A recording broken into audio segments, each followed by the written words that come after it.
time and a look at the British government at work. Later, watch Road to the White House for a weekly look at the 1992 presidential campaign. Sundays beginning at 8 p.m. only on C-SPAN. This morning, the Senate Foreign Relations Subcommittee on Terrorism, Narcotics, and International Operations continued its series of hearings into the implications of the collapse of the Bank of Credit and Commerce International, or BCCI. The Luxembourg-based bank was indicted last week in New York for bank fraud, and ongoing investigations have led to bank assets being seized in 8 countries, including the U.S. BCCI has operations in 69 countries. The Federal Reserve Board announced last week that it will seek $200 million in fines against BCCI for evidence of secret deals between senior officials of the bank and some of its customers to purchase 3 U.S. banks. Last week, the subcommittee heard from a customs commissioner from the Reagan administration and members of the Federal Reserve Board and the State Department, as well as representatives from other countries involved in the BCCI dealings. Today, the sole witness was a former chief financial officer for BCCI, Mazahar Rahman.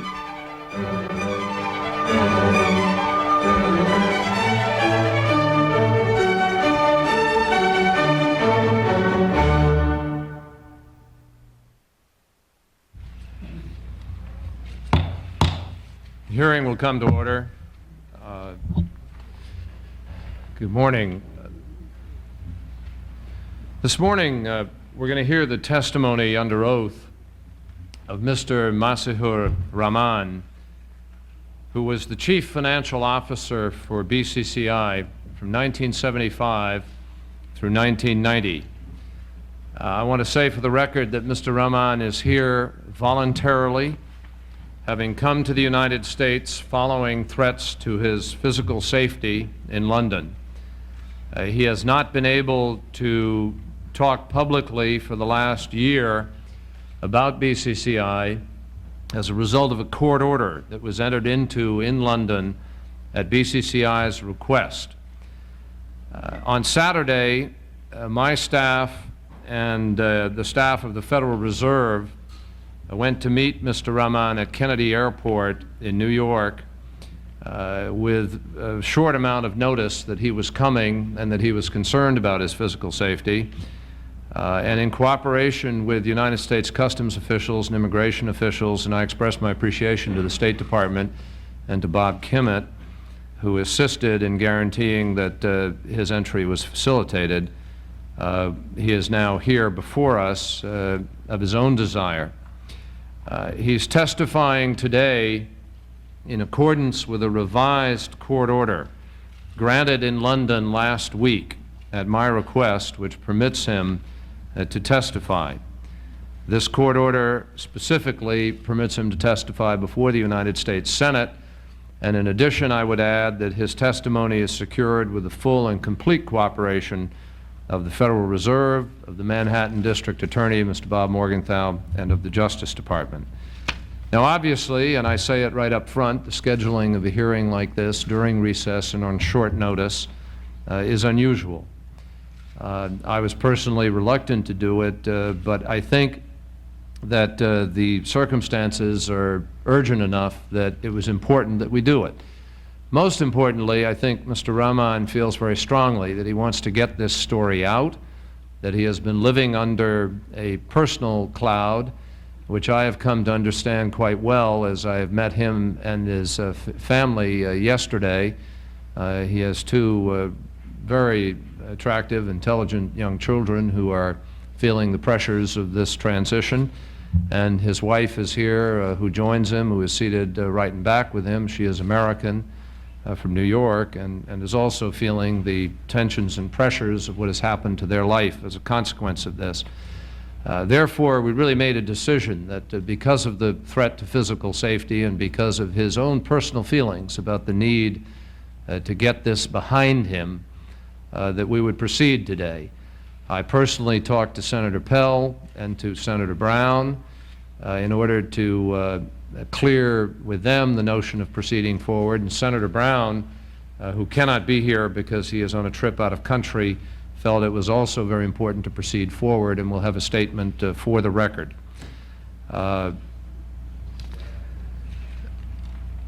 Let me just review very, very quickly for the record the BCCI road that we've traveled to this point, and then Senator Cranston has asked me to read into the record a few comments of his, and he has submitted some questions. First, we've learned a lot about BCCI to date.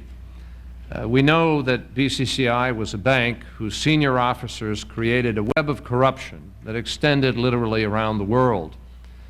Second, we know that because of its unique status of being located everywhere but regulated nowhere, in the context that most of us think of bank regulation, BCCI became a natural haven for the movement of narcotics money or the proceeds of crime, or even for nefarious deals. Third, we know that BCCI's chief officer, Agha Hassan Abedi, and others systematically developed ties with leaders around the world, with people in positions of influence, and provided these people at various levels with favors and benefits of various kinds, ranging from creating charities to strengthening these leaders politically or otherwise, to helping to arrange arms deals, to creating slush funds of the kind that General Noriega had. Fourth, BCCI used its political ties to obtain open control of many banks around the world, which became part of the BCCI family, and secret control of other banks, which we have seen in the case of a number of banks here in the United States. Fifth, foreign and domestic intelligence agencies developed close ties to BCCI. We know of some of those ties, though not all of them. Knowing of BCCI's criminal activities, the CIA and other intelligence agencies made use of BCCI for a variety of purposes, some yet to be disclosed. Sixth, we know that law enforcement and regulators in this and in other countries had a certain amount of information, substantial by the late 1980s, concerning the nature and extent of BCCI's criminal schemes.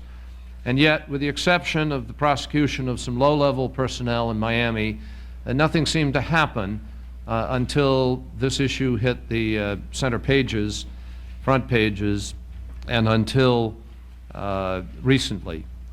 Seventh, we know that BCCI is an institution which lost billions of dollars, and we will hear something of how that happened this morning. And those billions in losses were systematically concealed by BCCI's leadership. And our witness this morning will define that leadership and the extent of the knowledge within the bank of that. And that this loss or series of losses were hidden in part by BCCI's practice of obtaining substantial central bank deposits from governments all over the world. The collapse of BCCI has already threatened some of these governments, and it will be some time before the full extent of government losses globally will be understood. Eighth, we know that the accountants and lawyers hired by BCCI wound up helping the bank to conceal the true nature of its activities for some time, and that occurred even after serious allegations had arisen about criminal activity. The consequence of these facts, largely hidden until recently, is now demonstrated daily around the world. In India, money laundering rackets involving BCCI and aides to assassinated Indian leader Rajiv Gandhi are now under investigation. In Pakistan, issues arise about BCCI's involvement in its illegal nuclear arms development program. In Egypt, the government has closed BCCI on money laundering charges after a run on the bank. In Argentina, as a result of hearings which this committee held last week, allegations have been raised that BCCI was brokering the sale of French Mirage jets to Saddam Hussein. In Cameroon, a government with few resources now has even less as a result of BCCI-related losses. There isn't an American who doesn't understand the impact of the drug problem in this country. It's a problem for all of us, but also for people all around the world, not just Americans. And arms trafficking has brought misery around the globe. The spread of nuclear weapons, needless to say, creates even greater risks of confrontation and of destruction. When a bank like BCCI moves drug money and big dollar weapons money and helps terrorists acquire the material to make nuclear bombs, if that's what they did, while political leaders who are supposed to be protecting them move aside, then governments themselves wind up becoming partners in the enterprise of those criminals. A big part of this problem is that BCCI came to believe that it could buy anything and facilitate everything. We've learned a lot in recent weeks, but I must say to you, what strikes me particularly is the degree to which this bank thought it could steamroll any obstacles that lay in its path. Certainly laws and standards were no barrier. Why?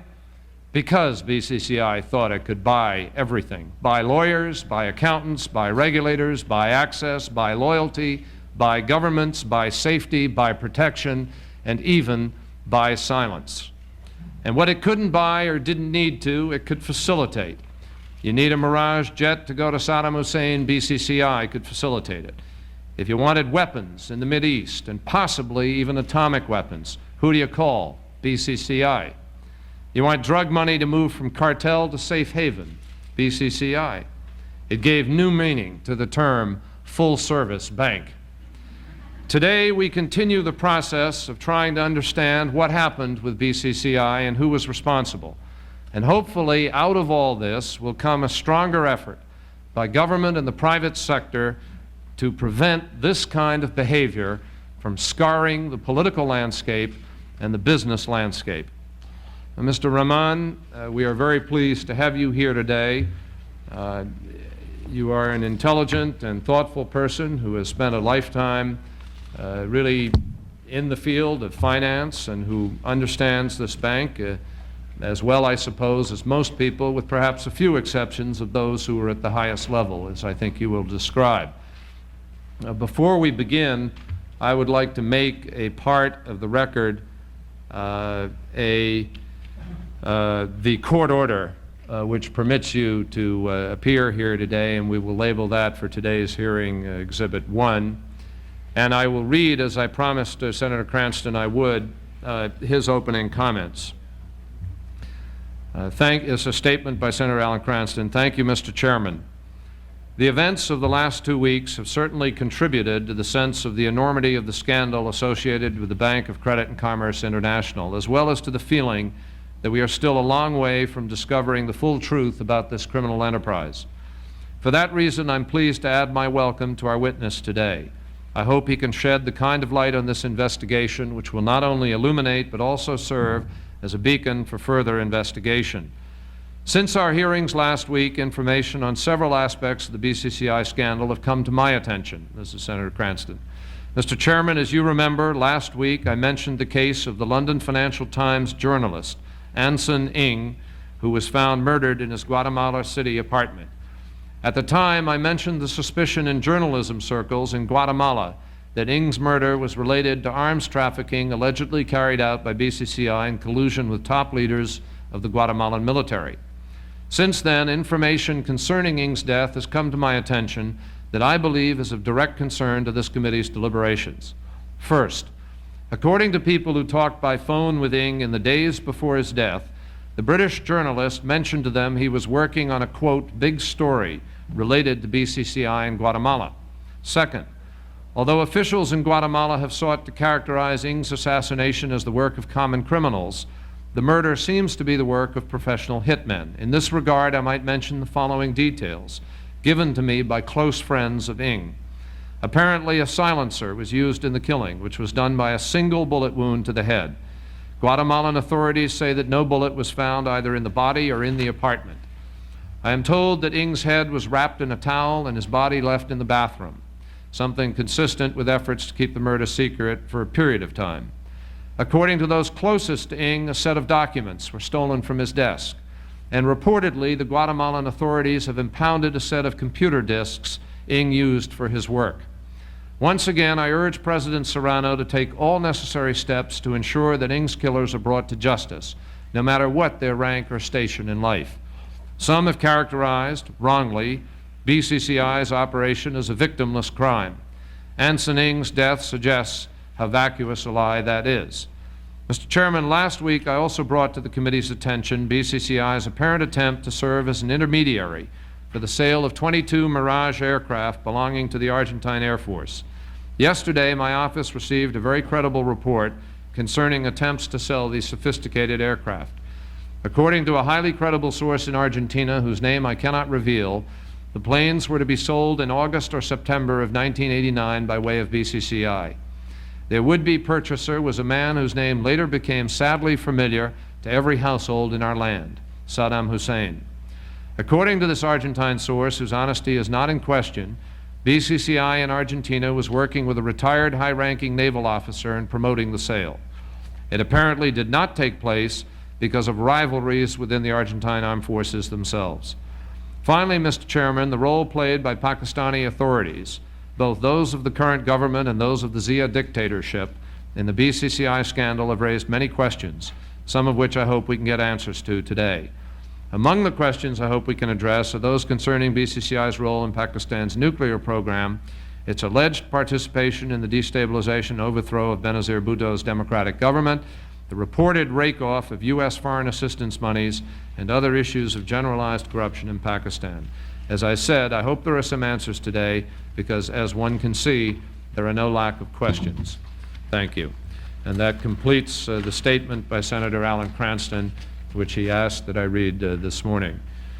Mr. Rahman, may I ask, please, that you stand so I can swear you in? Would you raise your right hand? Do you swear to tell the truth and the whole truth and nothing but the truth, so help you God? I do.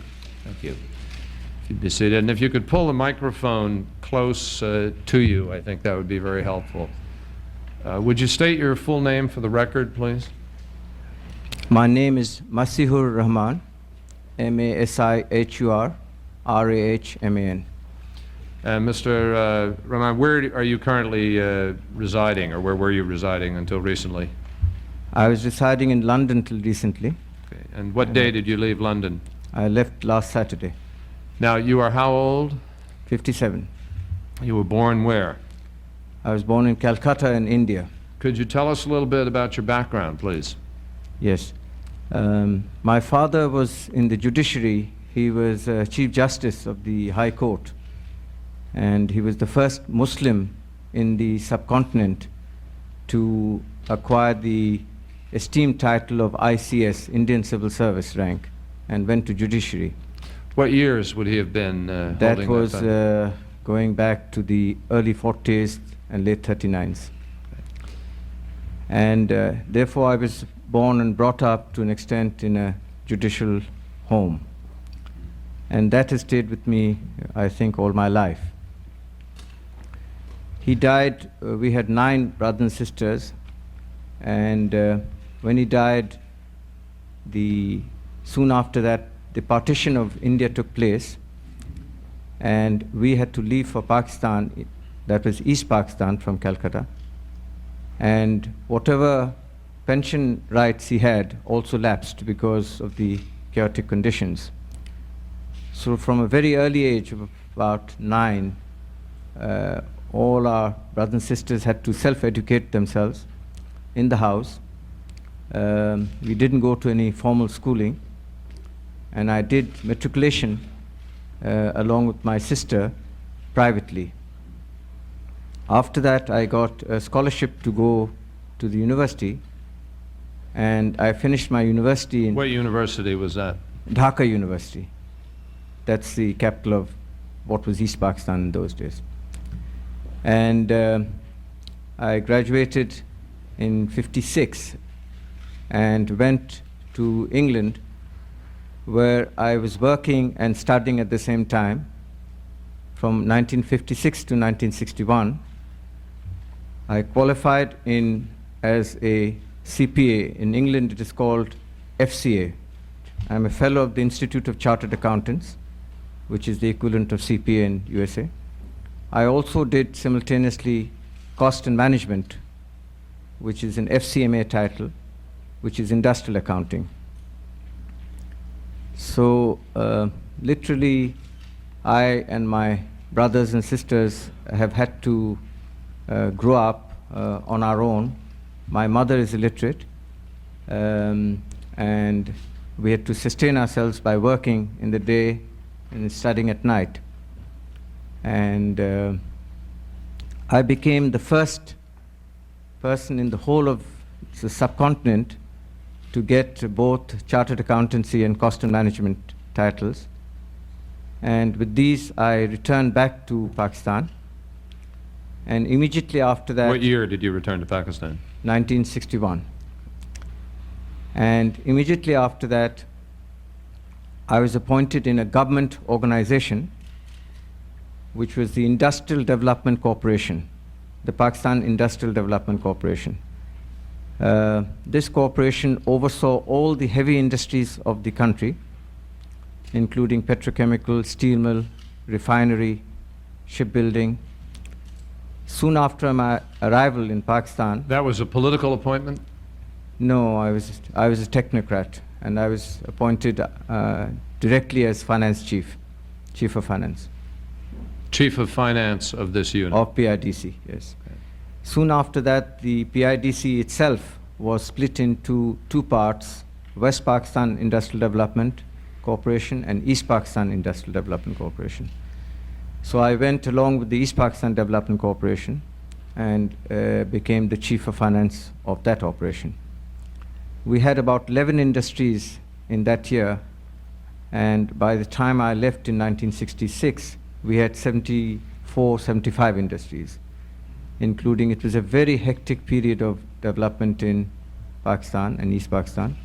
And we saw very heavy industries like steel mill and refinery and petrochemical projects come out. In that capacity, I met a lot of very important organizations like the World Bank, IMF, various credit agencies of the world, various large corporate bodies, Japanese, Italian, British, who are actually doing the construction work. So I had a very full life. Now, is it fair to say, Mr. Rahman, that you really held two jobs in your life? Yes. Other than working when you were going through, you're getting your education. Yes. But from the time you got your formal education, which was unique because you were the first person in the subcontinent to have these 2 degrees, you were with this government agency in charge of these finance on the development side, and then secondly, you moved to BCCI, is that correct? No, I or to moved the other bank, you had to a another second bank. But During- banking was the only other job? Yes. All right. Yes. And you spent a couple of years with another bank? Yes.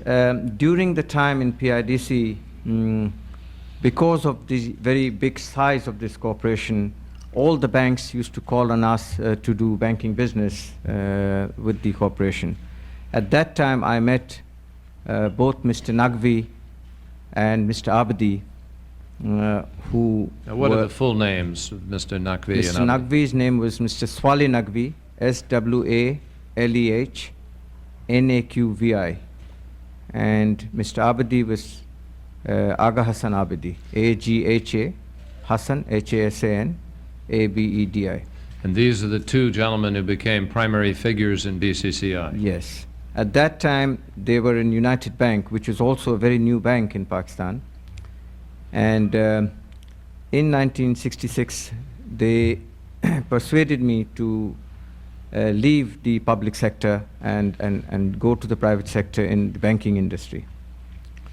So this was my first entry into the private sector and into banking. And I was made executive vice president, though I was very, very young. I was hardly 30 at the time. And I had not done banking before, so it was a very esteemed title to get at that age. There were 6 executive vice presidents in United Bank. Okay, now let me stop you there for a minute. I just wanted to get some of your background up until the beginning of the bank, and then I want to go back to the beginning of the bank. But let me come to the present for a moment and the circumstances that bring you here. Would you share with the committee the events recently in your life that brought you to jump onto an aircraft last Saturday and flee to the United States? as you'll hear later on, I was the Chief Finance Officer of BCCI, and in that capacity I dealt with all the audit affairs of the whole group and met Pricewaterhouse and Ernst Winning Partners throughout this period.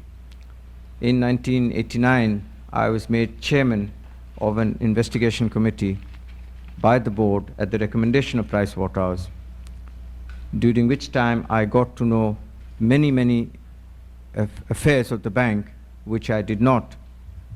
And this disturbed me very much. And because I was the professional in the bank, and these were items which horrified me, and I wanted to resign forthwith as soon as I finished my report. First, they did not believe me. They tried to persuade me to stay on.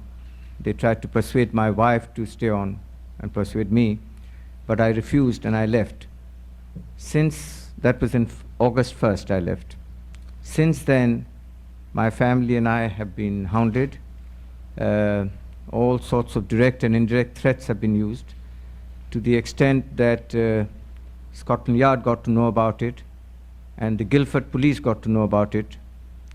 And the Guildford Police is in Surrey, and they had special security put around our house and special equipment put in the house for direct access to the police station. And my wife and children were suffering greatly because I was continuing to attend office prior to my handing over, and they were being terrorized by these situation.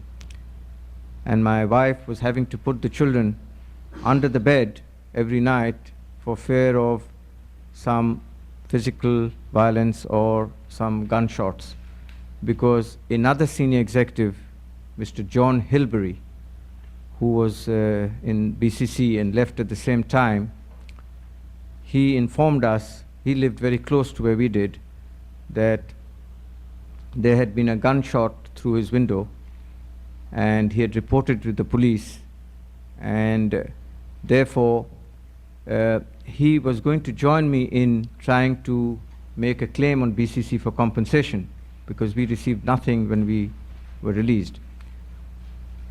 And he withdrew from this case very hurriedly because of this fear and out of this incident. So my wife, having heard this, she was even more terrified, and my children were disturbed. We had to pull them out of school. When did you pull them out of school? That was, I can't recall exactly, it was after a few months of my leaving BCC. And then I felt that it was impossible to have this tension on me while I'm trying to restructure my life. So I requested them to leave for America. So they left. I found a job in another bank. When did they leave for America? They left about 3 months ago. And I continued, and she was very concerned, and many of my friends and colleagues were concerned for me, and they constantly asked me that how can you carry on with this tension and live in the heart of London when anything could happen any day. Some even offered to come and live in my small flat, but I preferred to be on my own.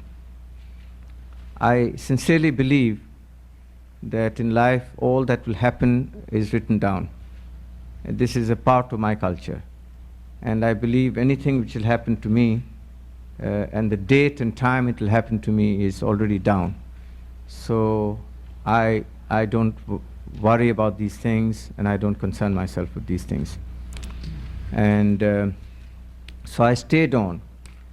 In the meanwhile, you may know that I was requested by the district attorney to come to America to give a deposition.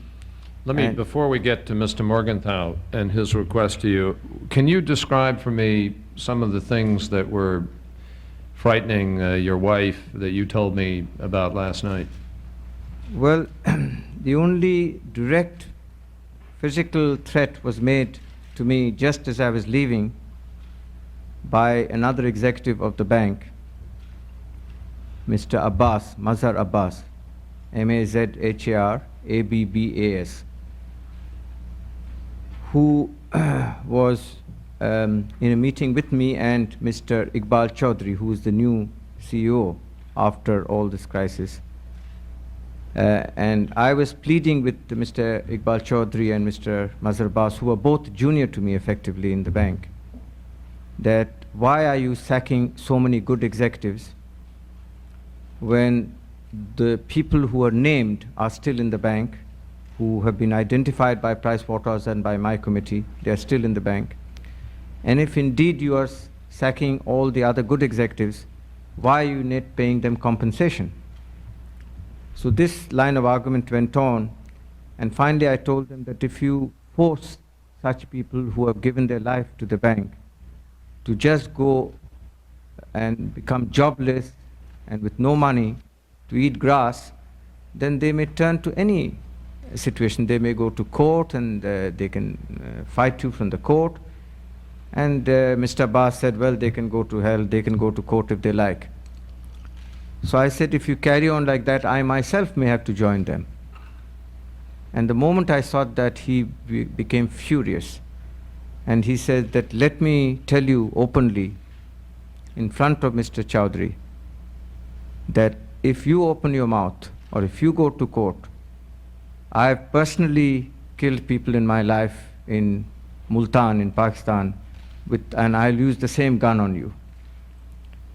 Now, he was so junior to me, I didn't even take it seriously. I mean, I thought it was a funny thing to tell me. So I told him off. I said, you haven't even contributed one bit to the growth of the bank, and what are you talking about? So I just ignored him, but it stayed with me. But after I left, several of my friends and ex-colleagues were bringing information that people from Abu Dhabi, people from BCCI, who were named in this report, have said that my life is not worth the paper it's written on. And again, I ignored all this because, as I said, I don't worry about these things. But more recently, my lawyers, who have charged a lot of money for just getting nothing for me, suddenly began to change their tune. And they started to suggest to me that I should agree with the liquidator that to keep quiet. I said, this injunction which was brought by the criminal bank, by the criminal people, have all been exposed. So how can I continue to have an injunction thrust on me after new management is supposed to be there, liquidator is supposed to be there, Bank of England is supposed to be there?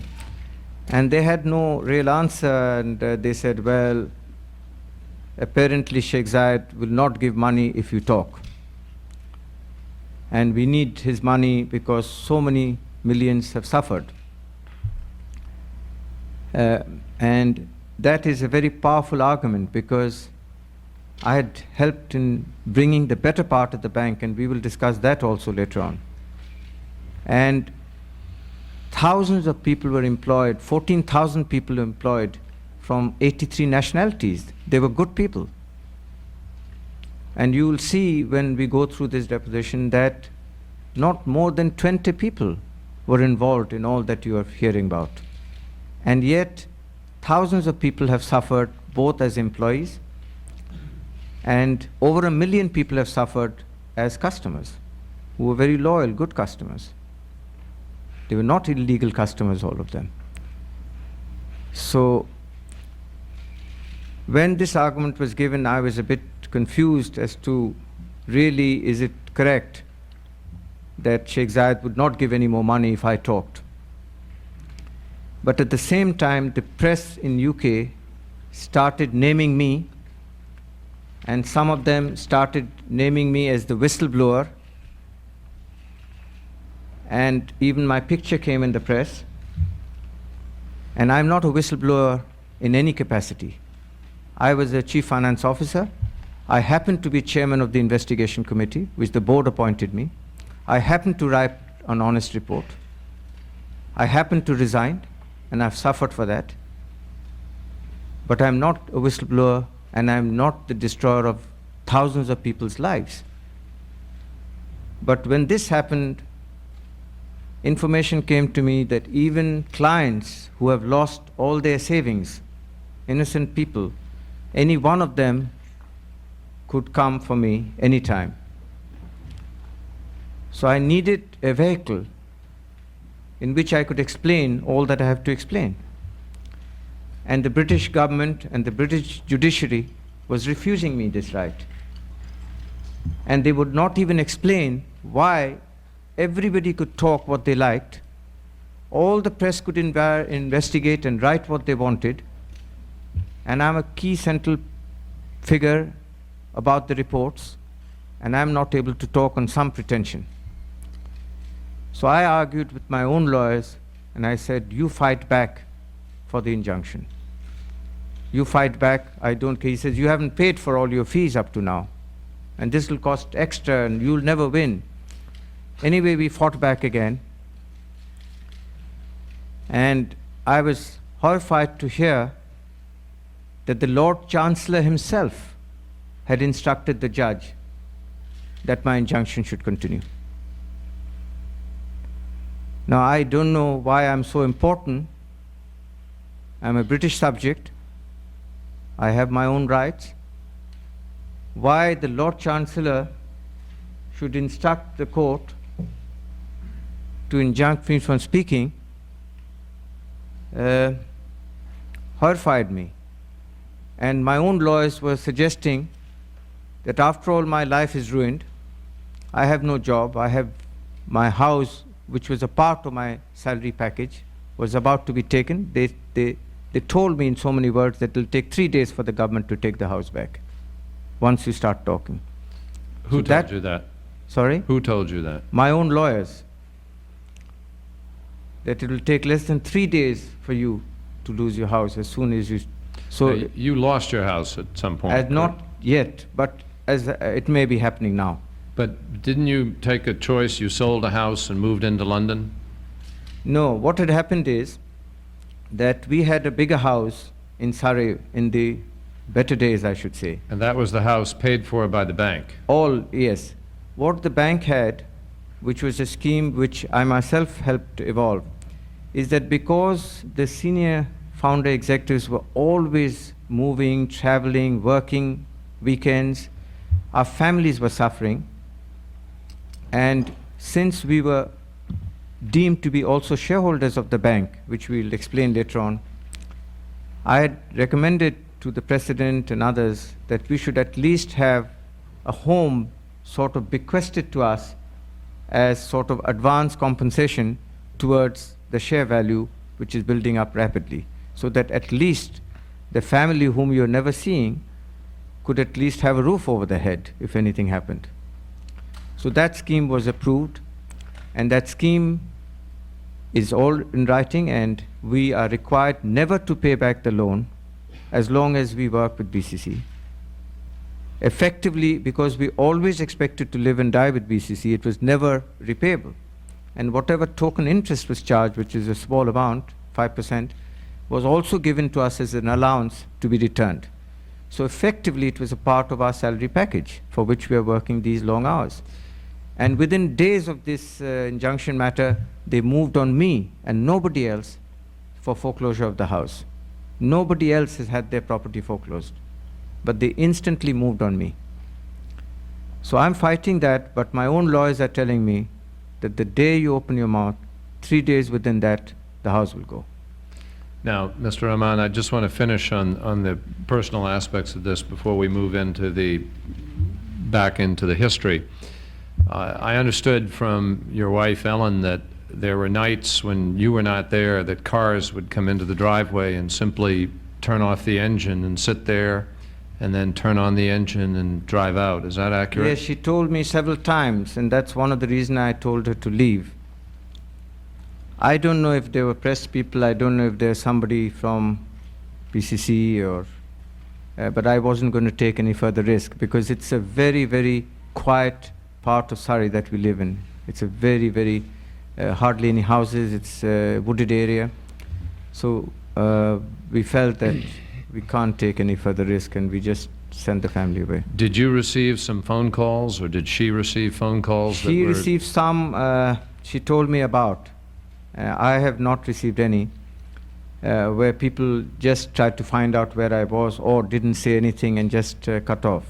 It's my understanding that on one occasion she received a phone call in which she was told that you'd had a terrible accident and wouldn't be kind. Is that accurate? Yes, she told me when I came back, she was crying, and she told me about this, and I said, look, if anything happens, somebody who will know you will tell you rather than an unknown person, so please don't get disturbed by unknown people talking like that. And on another occasion, was she telephoned and told that you were going to be killed or that your life wasn't worth very much?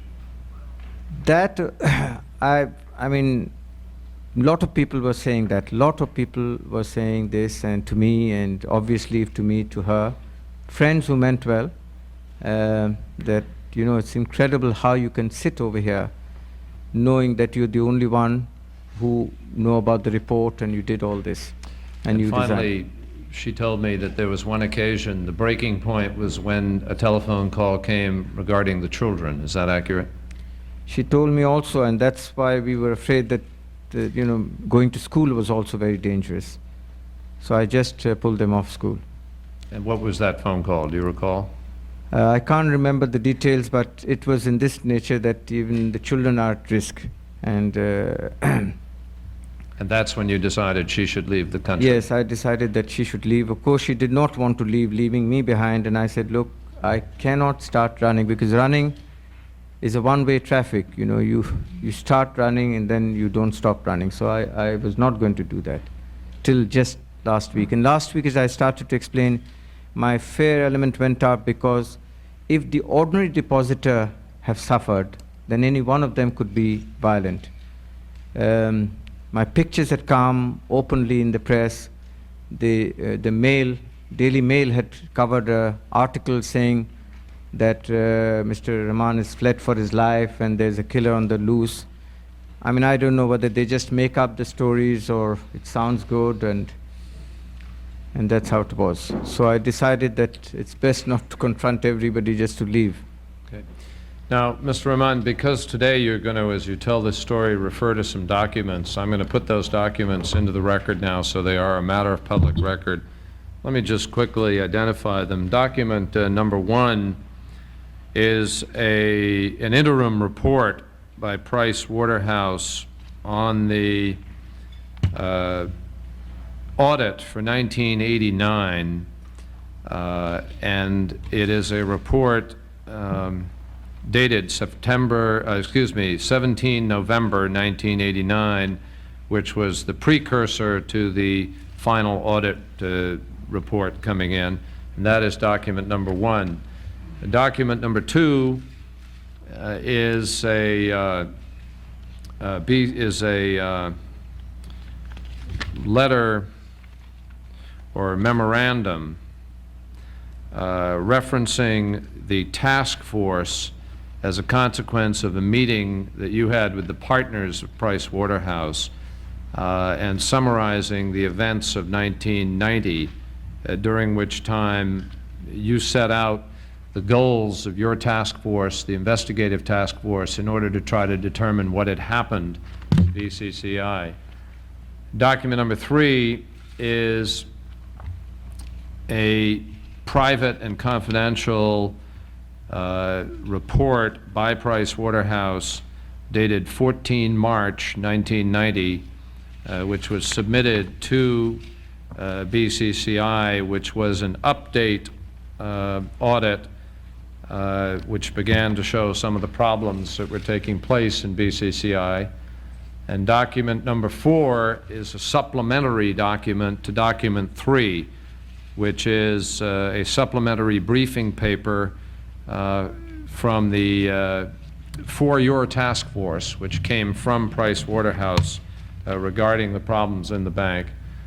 Document number 5 is a letter which was given to the directors of the bank from Price Waterhouse, summarizing the problems that had been found as a consequence of their supplementary audit, and which I believe prompted you to decide that you were going to resign.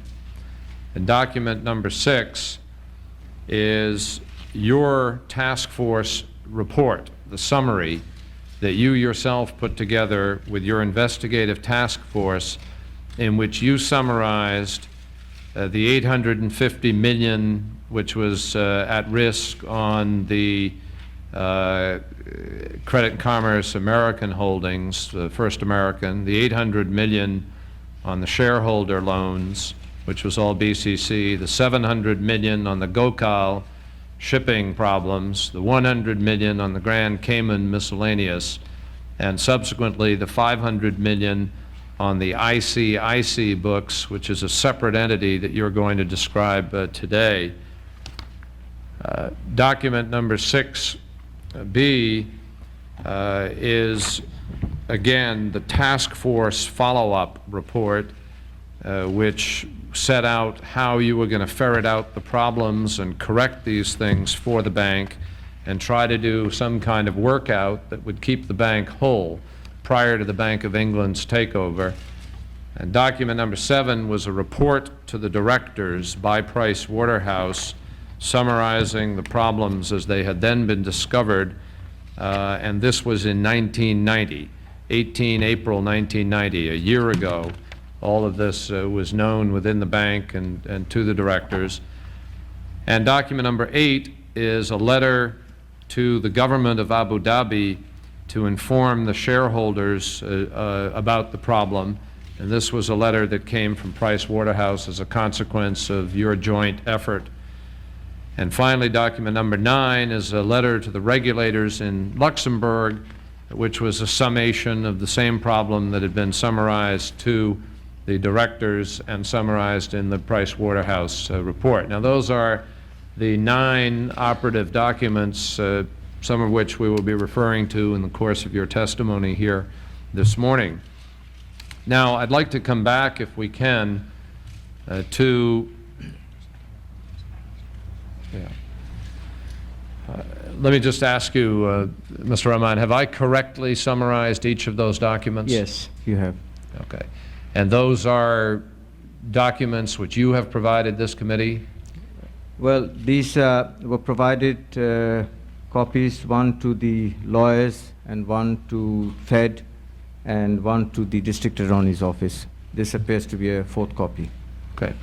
But that is a copy that you recognize to be a Yes. true copy of the Yes, documents that you've seen yes. previously? Yes, I've seen these previously. And you recognize those to be the documents as I've described them?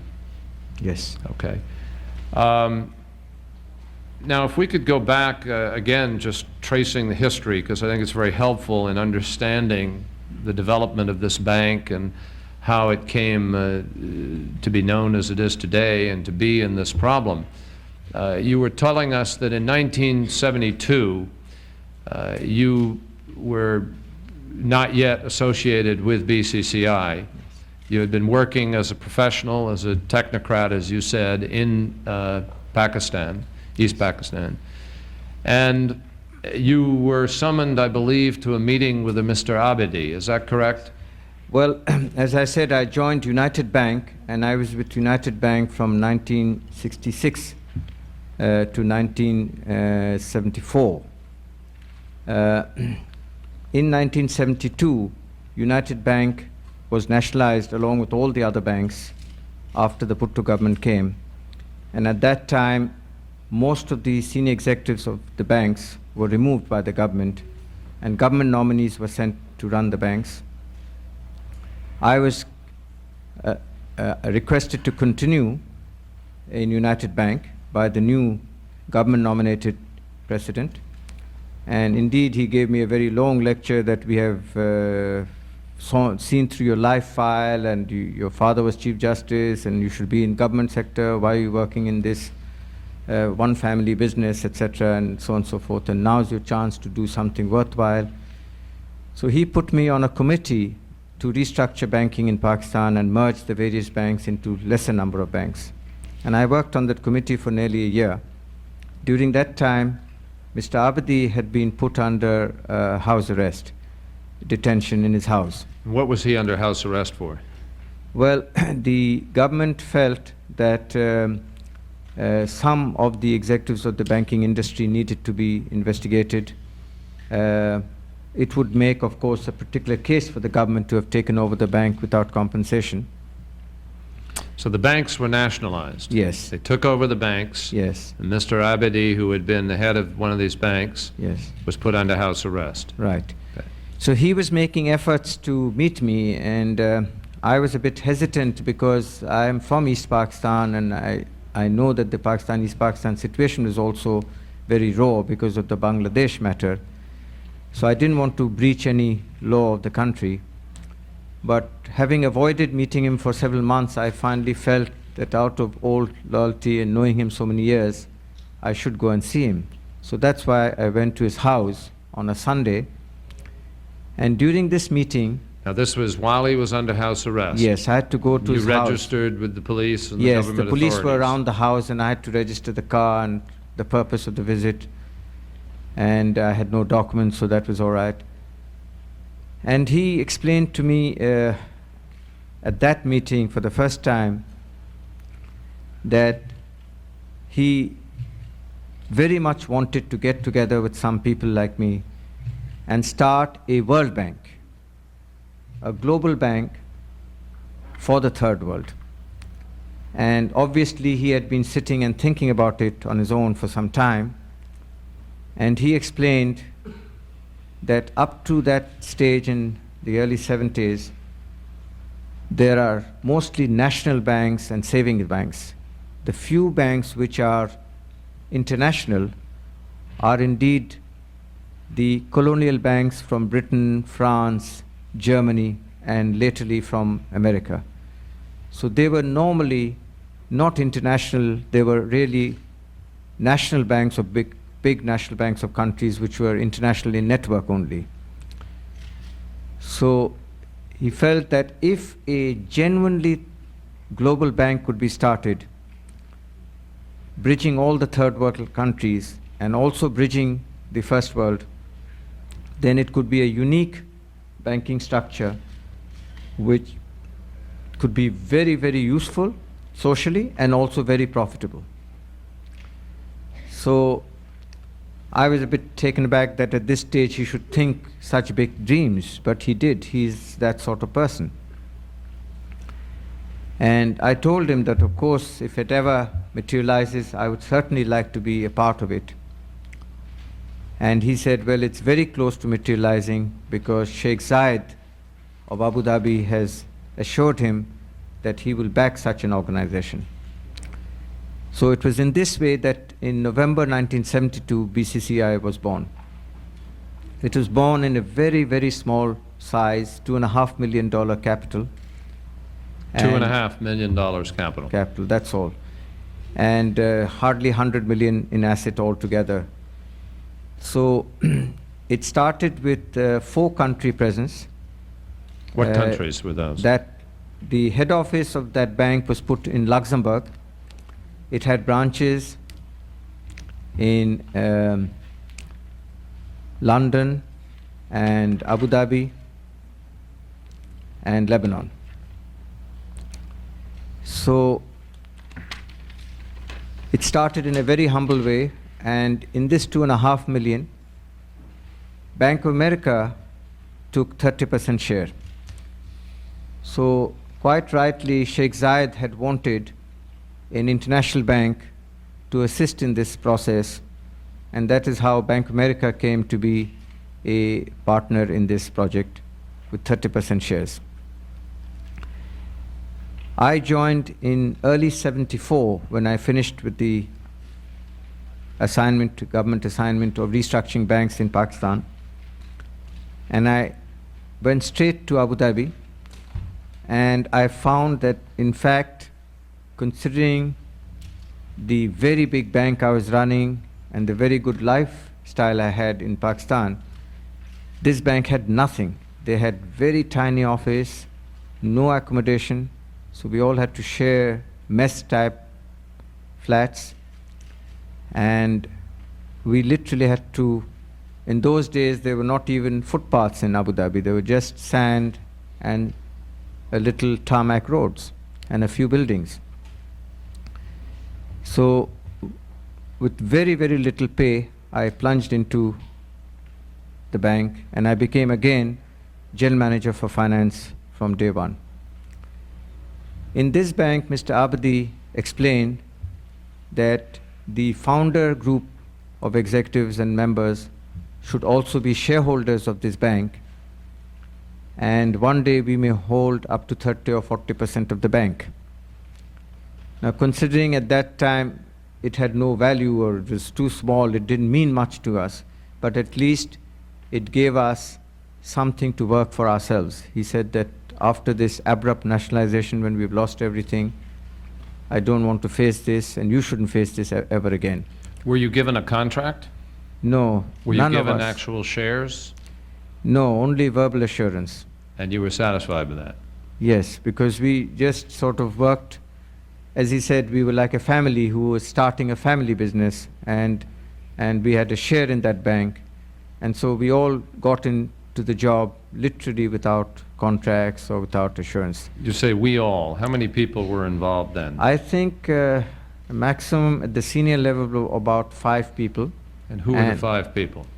Mr. Abadi himself, Mr. Naqvi, myself, Mr. Imtiaz Ahmed, IMTIAZ and Mr. Anis, who has since died. That's about the senior level. And Mr. Shafi, SHAFI, he was a senior man. The others were medium level executives, including those who are now in charge, like Mr. Zafar Iqbal Chaudhry and Mr. Aizullah Chaudhry and these people. So maximum about 50 to 100 people were involved in the whole bank, from the highest to the lowest level. So we did believe that we would have a share in the bank also. Of course, we had no real dream how big this bank will be and where it will go, because it was all theoretical. At that time, soon after formation of the bank, it started as BCCI SA, which is the Luxembourg bank. But within a couple of years, Mr. Abadi decided to restructure it, and a holding company was produced. It was called BCCI Holdings. And the bank underneath it, BCCI SA, was split into 2 parts. One bank was left as head office in Luxembourg, called BCCI SA, and another bank was created with its head office in Grand Cayman. The BCCI SA bank was mostly with European and Middle East locations, and BCC Overseas Bank was mostly third world countries.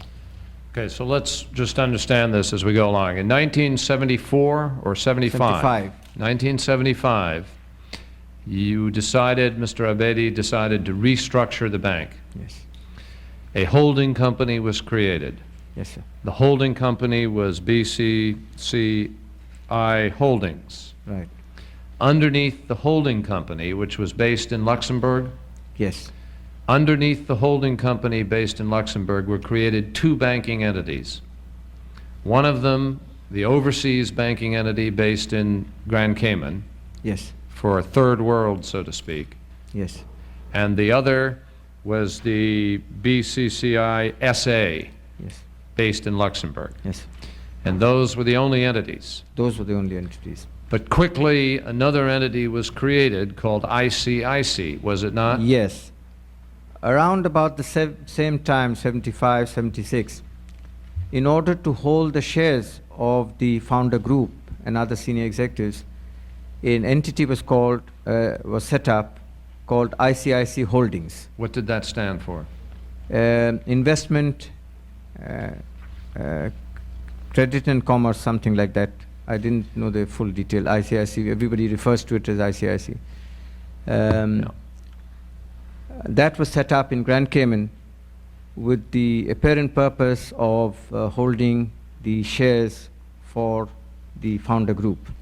Now, the apparent purpose, you were told by Mr. Abedi, was that ICIC would be the pot of gold, so to speak, for all of you. All the founder members, and later on for the general staff also. Okay. Did you actually receive shares with respect to ICIC? No, sir. You were one of the 5 founding members of BCC, correct? Yes. Were you made a trustee of ICIC? No, indeed, this in retrospective is very surprising, but Mr. Abedi decides who will be in what position. I mean, he had that sort of a personality and that sort of authority. So he rightly or wrongly selected all my other colleagues except myself as a trustee and as directors of the ICIC group of companies. Now, which colleagues were those at that point in time? There were about 7 altogether who were there. Mr. Naqvi was there, Mr. Imtiaz Ahmed was there, Mr. Anis was there, and Mr. Sadiq Ali, who's also died since then, and Mr. Salim Siddiqui, who came after me, and Mr. Amir Siddiqui also, who came after me, Mr. Iqbal Rizvi, who came after me. So they were the senior most executives of the bank who were holding divisional head positions. The organization of the bank was very unique in the sense that we had Mr. Abedi as the president, who had supreme authorities and rights. For all external matters, he handled affairs, which was non-banking. Now, when you say external matters, In the sense of going to countries, meeting government people, which is not related to the bank's operation as such. So he was the PR and the creator of relationships. did he also manage the relationship with respect to the purchase, the secret purchase of banks in the United States? Yes, sir. He did. Yes. And who else was involved with him in the management of that U.S. relationship? I think maximum 2 or 3 other executives. Mr. Naqvi would be involved. And for a small period, Mr. Kamal Shoaib, S-H-O-A-I-B, Mr. Shoaib. And Mr. Rizvi, Mr. Dildar Rizvi, R-I-Z-V-I. Was anybody else involved to your knowledge? Not to my knowledge. I mean, it was kept as a very isolated activity, not in the mainstream of the bank at all. So we were not You were not involved in privy any- to it. Not privy to this. But you knew, did you not, just to jump ahead for a moment, but you knew that there was a relationship in the United States? In the sense that when we had conferences of BCC in various countries, delegates from National Bank of Georgia and delegates from First America used to come to those conferences. What do you mean by delegates?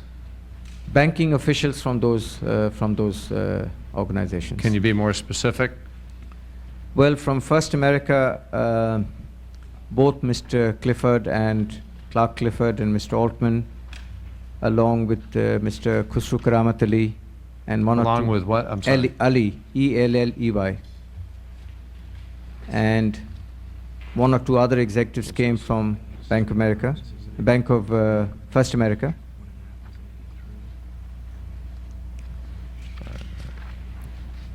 Now, when you say a conference, can you, well, I don't want to jump that far ahead. I'm going to wait. We'll come back to that. Let's come back, if we can, to the stay consecutive here. So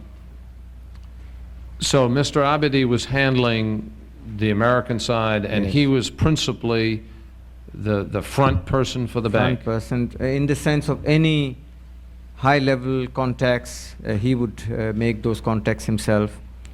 And Mr. Naqvi, Now, as the bank grew, that changed, did it not? yes, in the sense that in an operational sense, in a banking operation sense, various executives had 2 roles. One was that they had a functional role as head of inspection or head of credit or head of finance like myself, head of automation, head of personnel. But they also had a side role that 1 or 2 countries were allocated for them to oversee. just to keep them in touch with the functions of the bank at the field level. So in that capacity, I also had the role of as head of finance, plus 3 countries I was associated with, that was Egypt, Ghana, and Spain. Like that, different executives had different countries allocated to them to oversee. As time went on and the bank grew considerably, I mean, give us a sense. So you started out as a $2.5 million Yes. capitalization and $100 million in assets. Yes. Approximately, 1974. By 1980, how big was the bank? By 1980, it was nearly 10 billion, or about $8 billion. $8 $8 billion. Yes. So it went from $2.5 million to $8 billion in the span of 8 years. Yes, and capital of about 600 billion. Okay. So the growth of the bank during that time. And during that growth, if I could just interrupt you, during that time, I gather you hired a lot of people, many of whom were not experienced in banking. Is that correct? Yes, sir. And they were given a certain free lead, were they not? Yes, sir. So, for instance, a relationship with a General Noriega was entered into by Mr. Abedi or by someone with some enterprising energy Yes, I at the think local it was level? at a lower level. The basic technique of the operation evolved was that Mr. Abedi wanted the senior people, the more experienced people, to be in the head office to look after credit or treasury or risk areas. But where it came to external development or marketing, he preferred much younger officers. He felt that they had much more vibrant abilities, and they could work longer hours, they could move about far, they were not tied to family situations, etc., etc. And so he They also tended- were less accountable, were they not? Well, because they never got an all-round banking training in the sense that the senior bankers got. They were taken very raw and relatively ripe with few years banking and put into country positions. Well, isn't it unusual to take people without banking experience and put them in charge of a bank in a country or a Well, branch? the number one man would normally be about 8 to 10 years experience, but the immediate other officials in the bank, in the branch or in the country bank would be quite new with 3 years, 4 years experience. Would you describe for us, Mr. Rahman, the structure of the bank as it grew sort of towards Well, 1980? As I said that first in the personnel structure, I start to explain that there was Mr. Abedi at the very top.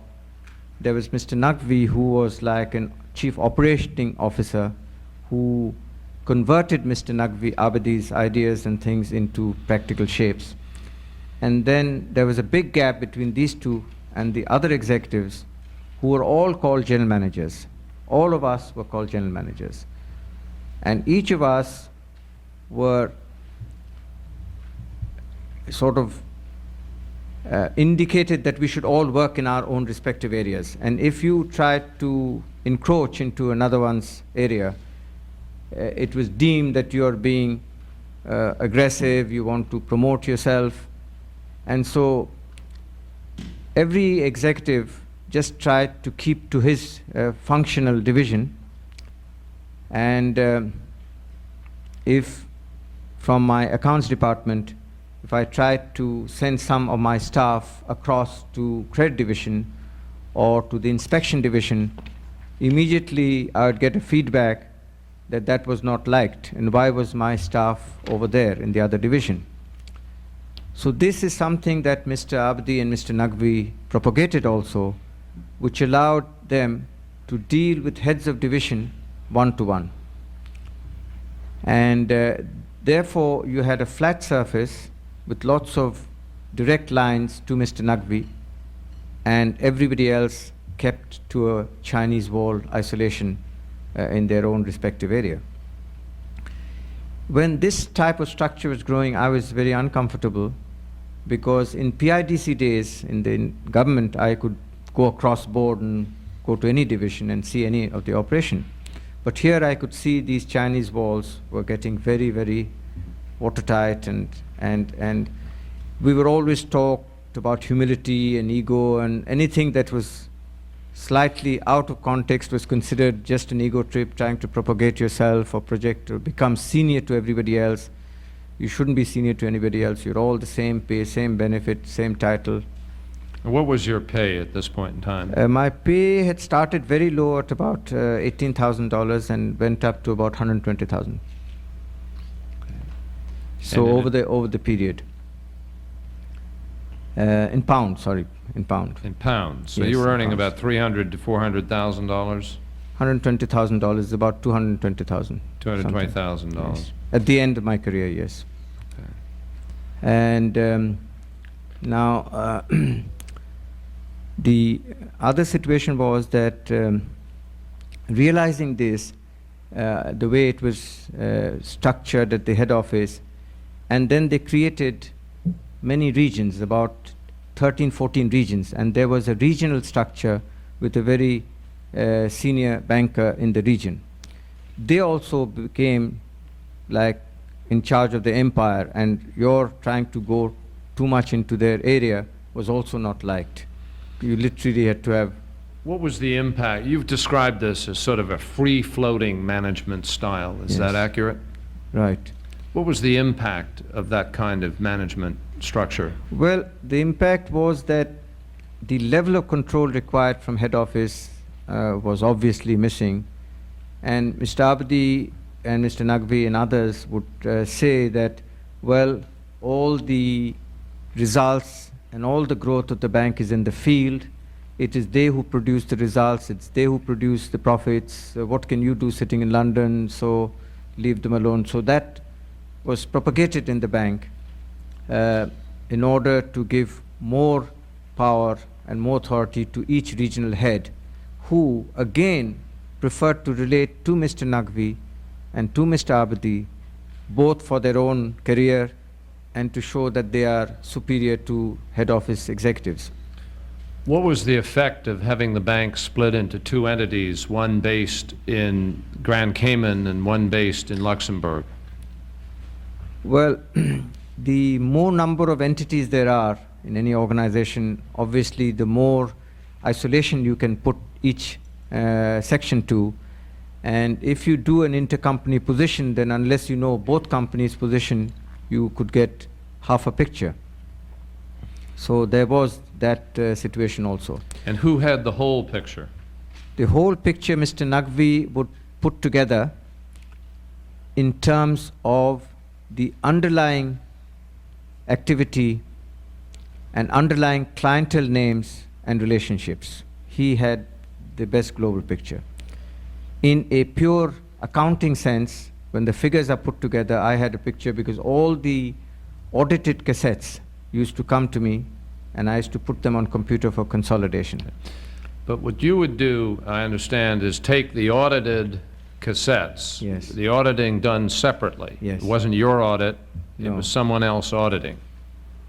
This And you is- would draw your picture of the financial structure, would you not, from the audits that you were provided? Is that correct? Right, sir. In fact, I was going to say that because I realized the danger of this evolving structure and the management style, I insisted that we have the best and biggest auditors. And so we, from the early days, had two of the biggest audit firms, Ernst & Winnie, which became Ernst & Young, and Price Waterhouse. Now, one of them, who was the auditor for BCCI Luxembourg? In the early days, both the holding company and the other banks, other than BCC Overseas, was done by Ernst & Winnie. And from the very beginning, BCC Overseas was done by Price Waterhouse. So one of the flag bank was done by Price Waterhouse, and the other flag bank and other subsidiary banks were done by Ernst & Winnie. What was the effect of having two auditors auditing separate entities of the bank? Well, as far as the individual banks are concerned, they are an entity in itself. The 32 other small banks, they were all audited independently, and they were audited and certified by the local auditors and overseen by Ernst & Winnie. Pricewaterhouse did the audit of Grand Cayman and all the branches of the Grand Cayman Bank.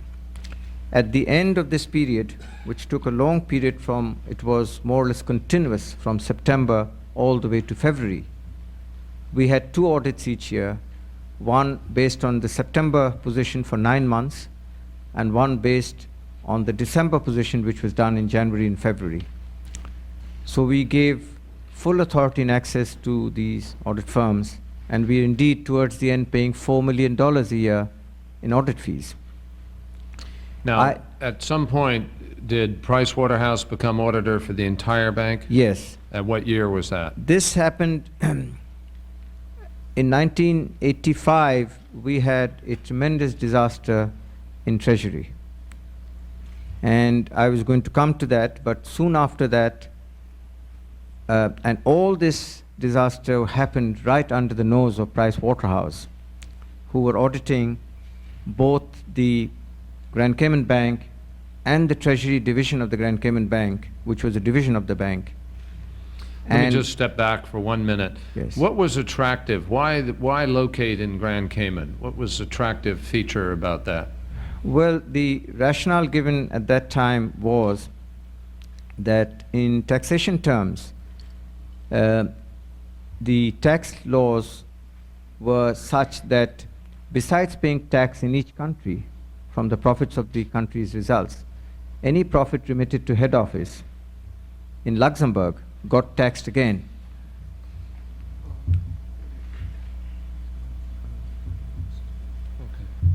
So we were suffering 2-tier taxes, one at the location which was quite high, and then when the profits were brought to Luxembourg, it got taxed again. So by having one of the bank's head office in Grand Cayman, this 2-level tax was avoided, and only the tax of the country concerned was there, and Grand Cayman did not put any supplementary tax on it. Okay. But in reality, what happened is that the tax of each of the third world country was so high that it didn't make any real sense of what was left of the profit at Grand Cayman. And Grand Cayman itself, which was supposed to be a profit center, became a major loss center. So it did not have any tax-free profit at all. There were also benefits, were there not, with respect to regulation? Regulation's Yes, not in very terms stiff, of correct? regulation also, because of the evolving Basel Conference and others, it was seen that the regulation requirements were very stiff in the European context. Grand Cayman had a small regulatory agency, though controlled by Bank of England, and there was obviously more flexibility in record keeping in Grand Cayman.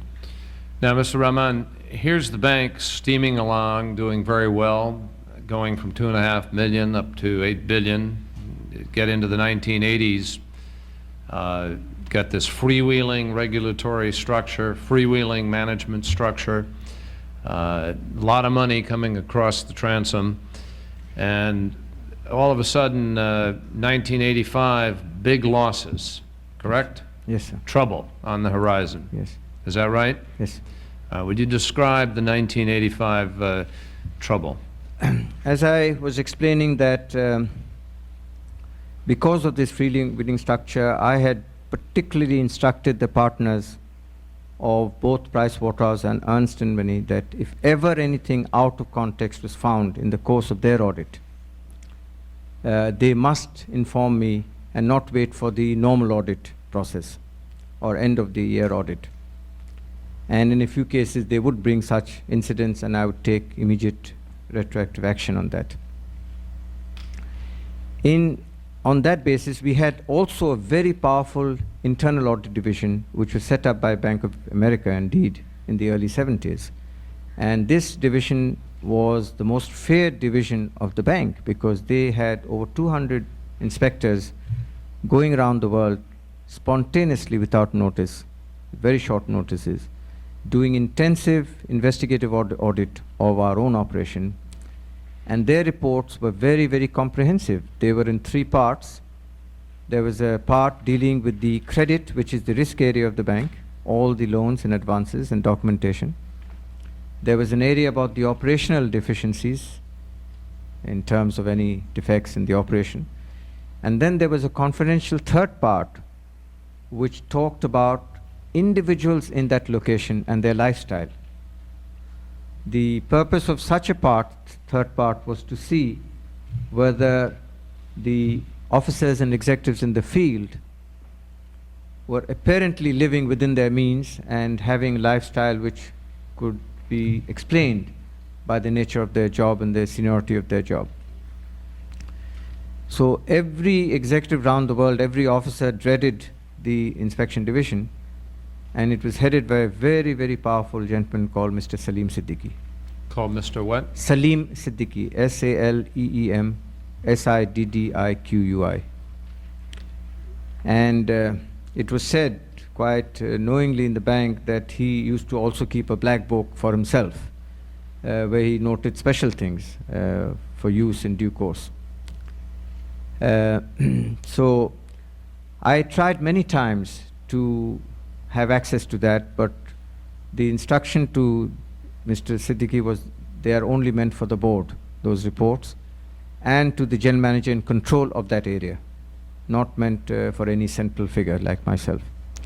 So I used to tell the PricewaterhouseCoopers that please review these reports, and also please keep me informed, because you are more my eyes and ears than my own inspection division. Did they in fact review those reports? I think that was a part of their audit process. I don't know how But you much don't was know shown for to them. certain? I don't know how much was shown to them, and whether the edited version or the real full version, what was shown to them. But between these two levels of inspection, I was expecting that every year what would come to me would be the certified audited accounts from which I built up the balance sheet. Coming to 1985-86, what had happened in the early 80s, Mr. Naqvi and Mr. Abadi persuaded the board that there's substantial dollar surpluses from the Arab world coming into the bank, and we needed now to pool it in a central place rather than leave it in 5, 6, 8, 10 countries. And so these surplus dollars should be pooled under one control situation for better liquidity management and for better management control. These dollars were coming from where? Mostly from the Arab world, most of them from the Arab world, some from Africa, Asia. And So they wanted to put these dollars into one central location. yes, and monitor it through a central treasury division which they established in Grand Cayman. Now, this division was manned by 4 or 5 people only, under Mr. Ziauddin Akbar, Ziauddin Akbar. Say that again? Ziauddin Akbar, Akbar. Akbar. And did this group have anything to do with ICIC? No, All right. the ICIC was run completely independently and separately. I'll come back to that. Now, did these dollars somehow come to be played in the commodities market? Yes, the board, after reviewing this proposal, they laid down very strict regulation regarding how it was to be used. And they laid down that the bulk of it would be used for liquidity management by placing it with other prime banks or buying US government stocks or treasury notes and UK government stocks, gilts, etc. And a small amount, less than 10%, was to be used for trading. For trading in commodities? Commodities, foreign exchange, even bonds. With an Future- agreement that the exposure of the bank would go up to $100 million, is Yes, that correct? no, the guidelines were that the maximum loss that Treasury should ever have is 100 million. That was what the bank felt it could ever sustain. Not that they wanted to lose 100 million, but that's the maximum cutoff point. In point of fact, how much did the bank wind up losing? Now, in order to, just to give you an idea, in order to lose 100 million on a 10% margin, it means that the bank could expose itself, gross exposure of about $1 billion. So these were the guidelines on which it was working. Indeed, what happened is that in the mid-85s, the chief treasurer and his assistant along with Mr. Naqvi's guidance, started taking very, very large exposures, and this was going on simultaneous to the interim audit which Pricewaterhouse people were doing at the time. Pricewaterhouse used to come in immediately after September 9-month closing and literally live till mid-December, and then with a brief break over Christmas and New Year's would come back again for the final. So it was a constant process of audit. I met God knows how many dozen partners and managers all over the building, and they had free access to go, including to the Treasury Division. The Treasury Division was physically located in London, though the booking was going on in Grand Cayman Books. So it was easy enough to meet the officers concerned, and the Pricewaterhouse team used to go and talk to them and see their records. Well, what are and you books. saying? What's the bottom line there with respect to the loss of What I'm commodities? saying is that if the guidelines had been maintained and Pricewaterhouse had been doing anywhere near their job, there is no way that this $1 billion exposure, which was taken to $11 billion exposure in the course of 3-4 months, could have happened. $11 billion exposure So was 11 taken. times the exposure The level. exposure that level. you- And this was done by not more than 2 or 3 of the executives in the Treasury Division, directly under Mr. Naqvi. And the reason why this was being done is that they were in total breach of a basic policy in trading, Treasury trading, and that is that when you receive a premium for an open position for a forward contract, that premium is a reserve for settlement when the contract matures. But they were using this premium as if it was income and booking So it through this as was- income. This was sort of the beginning of a Ponzi scheme. Is that Yes. correct? Exactly. And every time it became a loss, they would have to take a larger position. And we also found in retrospective, when I did my inquiry subsequent to the disaster, that they had also set up an intermediary company called Capcom.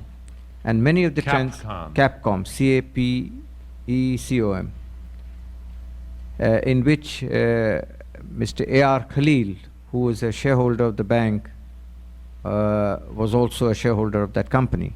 And it is said that Ziauddin Akbar himself had interest. I don't know who else had interest.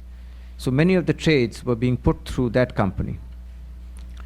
Now, considering that This is what year? this is still going on through 84, 85. 84 or 5. Yes. And considering that Pricewaterhouse had not only their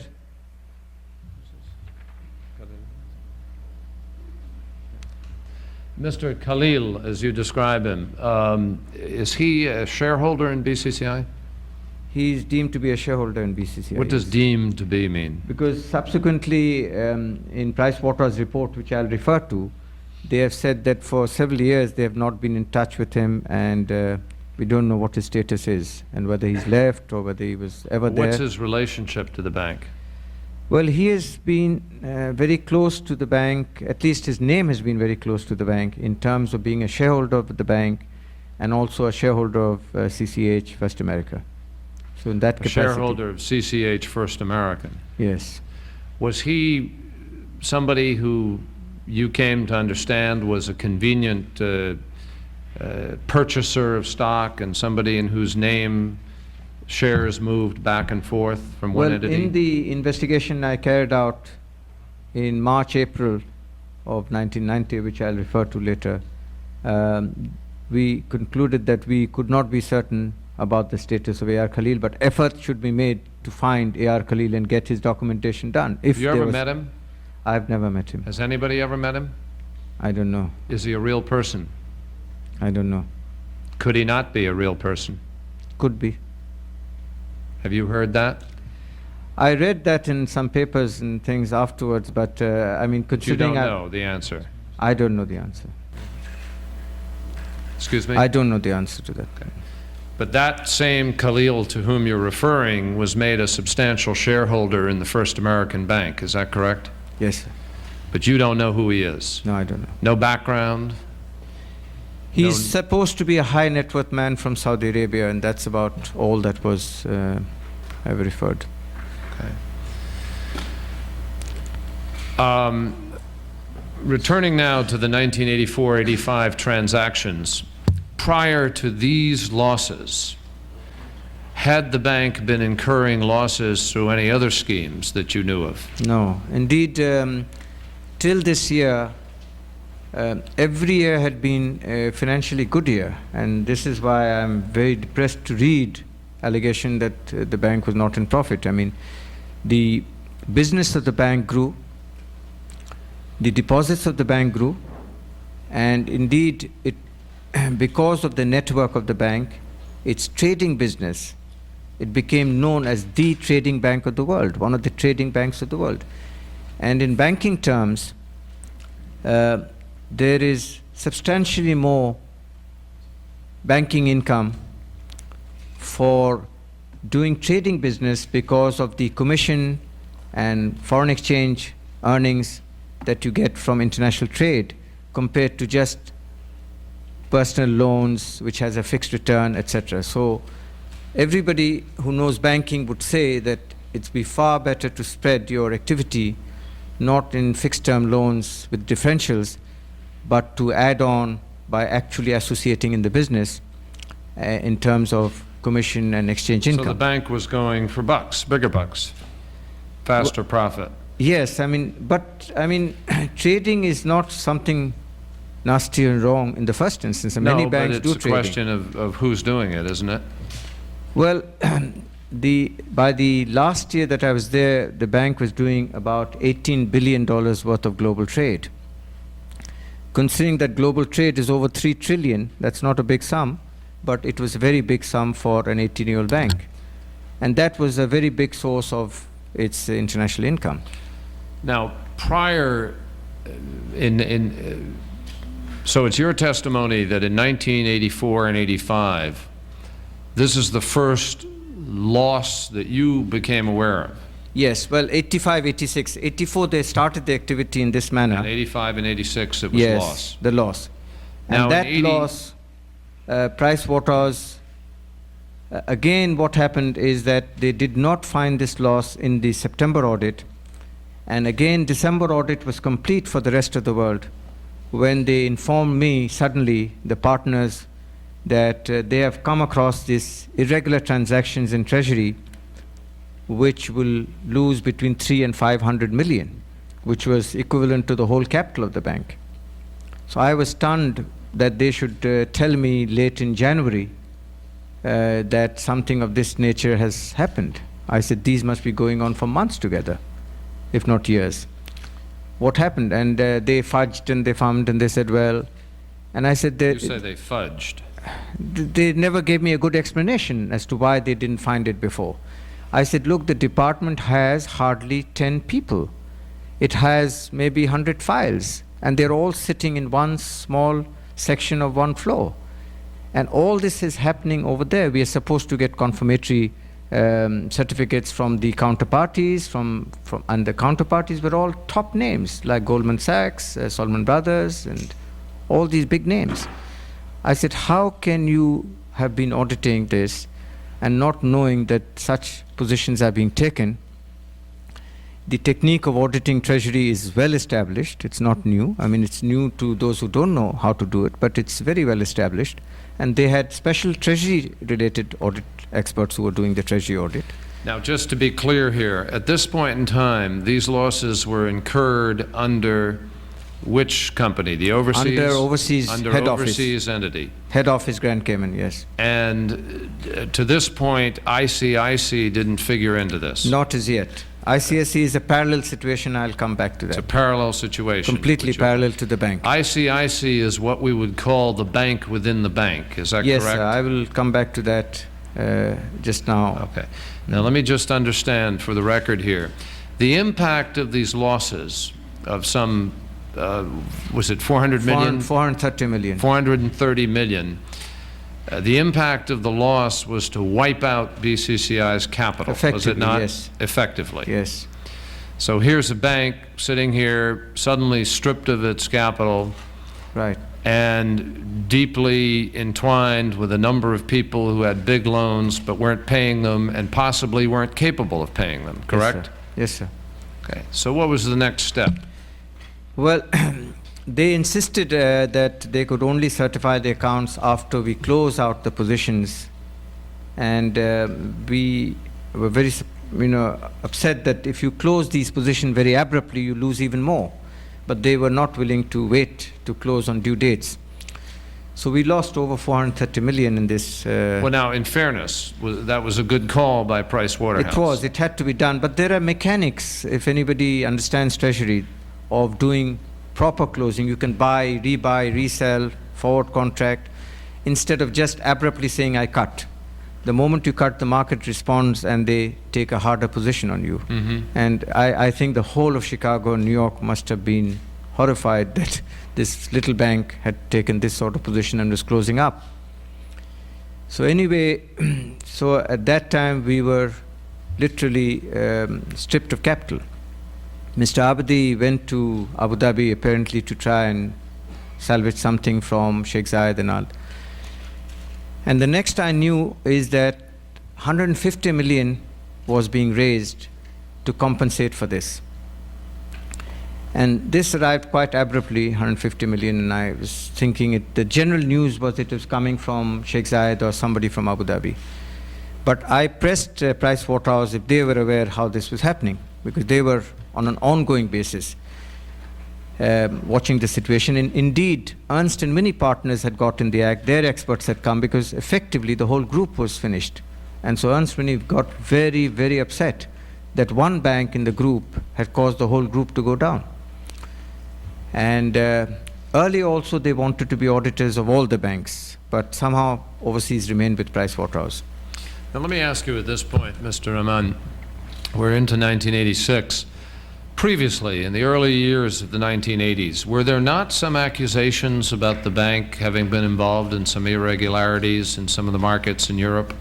The one-off irregularities that used to come, whether in Sudan or Egypt or India, used to be separately investigated by the inspection division, and sometimes I would get involved to understand the financial implication. But these were 90% of the time related to foreign exchange related transactions, because in most third world countries the foreign exchange regulations are very tight, and the moment the regulation become tight, a secondary market operates and different values begin to quote itself in currencies. So sometimes the manager would get involved in some irregularities in relation to foreign exchange transactions, and we in most cases would want to either sack the man straight away or suspend him or bring him to head office in a non-field job so that he cannot be in the field doing any transactions of his own. Now there's a memo that was written in this country by the CIA around 1986 which already had a reference to BCCI as the Bank of Crooks and Criminals. You've heard of that memo, have you not, I've heard in recent days? Subsequently even more, but when you have 1.3 million customers in 73 countries and the customers use any name or any company name, it would be, unless you're directly involved in creating that account, nobody would ever get to know what that account was and what was the nature of the transaction in the account. If at all, the local general manager or the local country manager may know, and somebody in head office also may get to know, but it would be not normal for a global bank with 1.3 million customers to relate to this account. I mean, as recently, is it not fair to say, and I'm not, believe me, I'm not trying, and I don't want to, and I'm sure I can't put words in your mouth, but you've described a structure that's pretty loose management structure. Yes. You've got a lot of young people out there who don't have banking experience. We've all seen, and in recent years we're learning a lot more about the problems of banks. And we've had very known banks of high reputation and standing that have had problems with money laundering in this country, knowingly. Yes. So it is clear that the notion in the banking industry, know your customer, Yes. you're familiar with it, Yes, correct? sir. That's the Basel Convention Yes. adopted principle of banking, is it not? Yes, sir. Know your customer. Yes, sir. And in point of fact, it's fair to say that that is not a principle that has been really applied very strictly by many banks in the world, is it? Is that accurate? Well, I believe that Or did most they banks- know General Noriega and like it? when we come to these sort of names, it's very difficult for a bank who has entered a country for commercial business, and there are hundreds of banks entering countries for commercial business, to know what the president of the country, or how important or how bad or how good he is. I don't think banks go into countries with moral issues in mind to safeguard the country from immoral leaders. If every bank is following a leader, then knowing that leader perhaps is deemed creditable. As I will come to Panama and Noriega again later on, I will expound on this a bit more. Okay. But coming back to the Treasury, because it is such an important event in the life of the bank, that I think it has singed the bank, and the bank has really never fully recovered from such a heavy loss.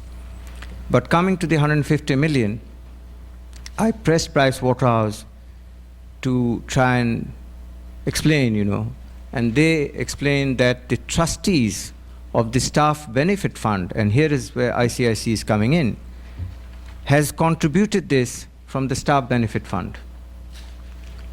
And this was shocking news in the sense that in a normal situation, if a bank faces a crisis of this type, there is a standard process to be followed. And that is that the directors would be informed. The directors would then inform the shareholders, full facts, and give the choice to the shareholders all that either you close this bank or you recapitalize the bank. And the choice is very easy, that they have to issue new capital. Now the option... Did that take place here? Was nothing anybody like this. notified? Nothing took like this place. happened. Nothing took place. Nothing was done. Now, the exposure you're talking about, am I correct that at this point in time, in 1985 or 6, you had 275 million to the Gokal Shipping Group There were large loans, I would not recall, but these clients were all there. The ones which you see in 1989-90 were already there in 1985-86, but figures may have been substantially smaller. But the names were similar. This is later. Okay, all right.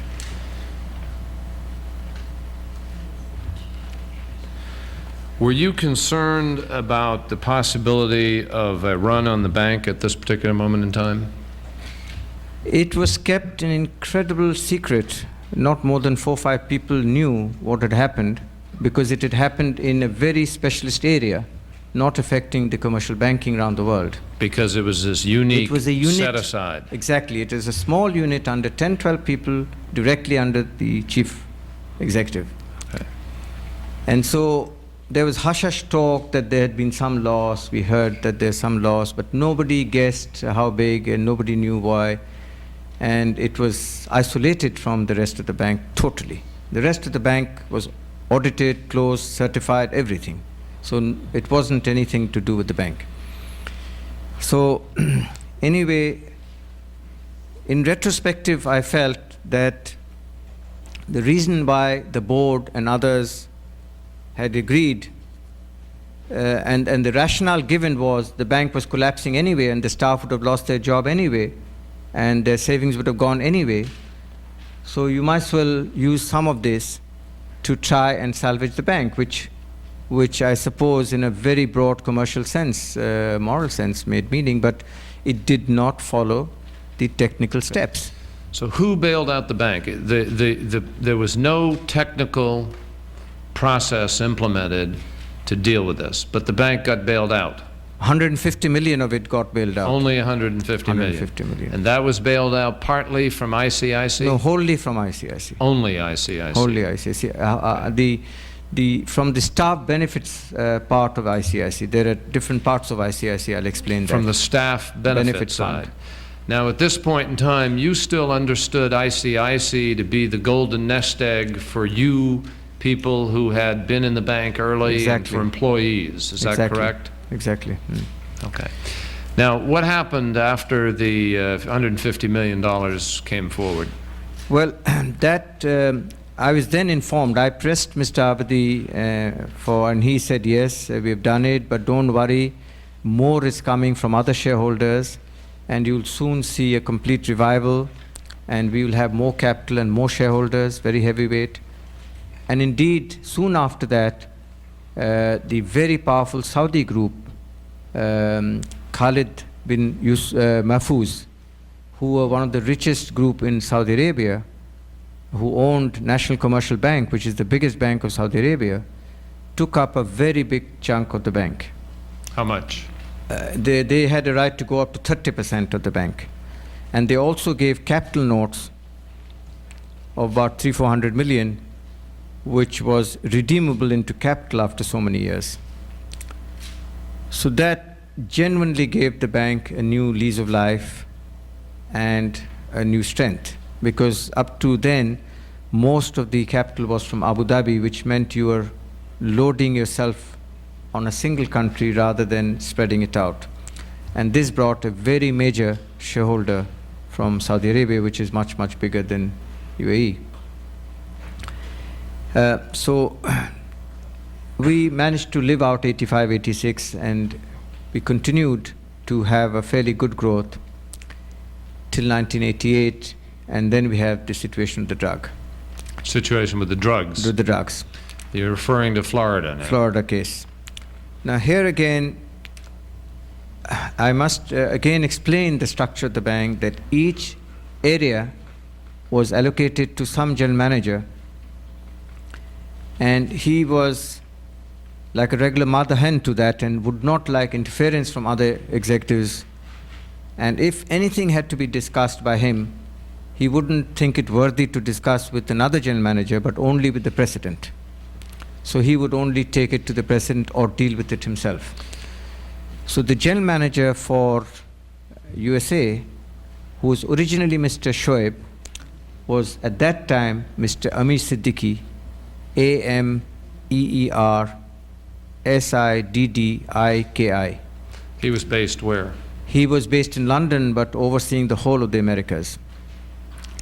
And he was assisted during that time by Mr. Rizvi, Mr. Dildar Rizvi, DILDRRIZVI.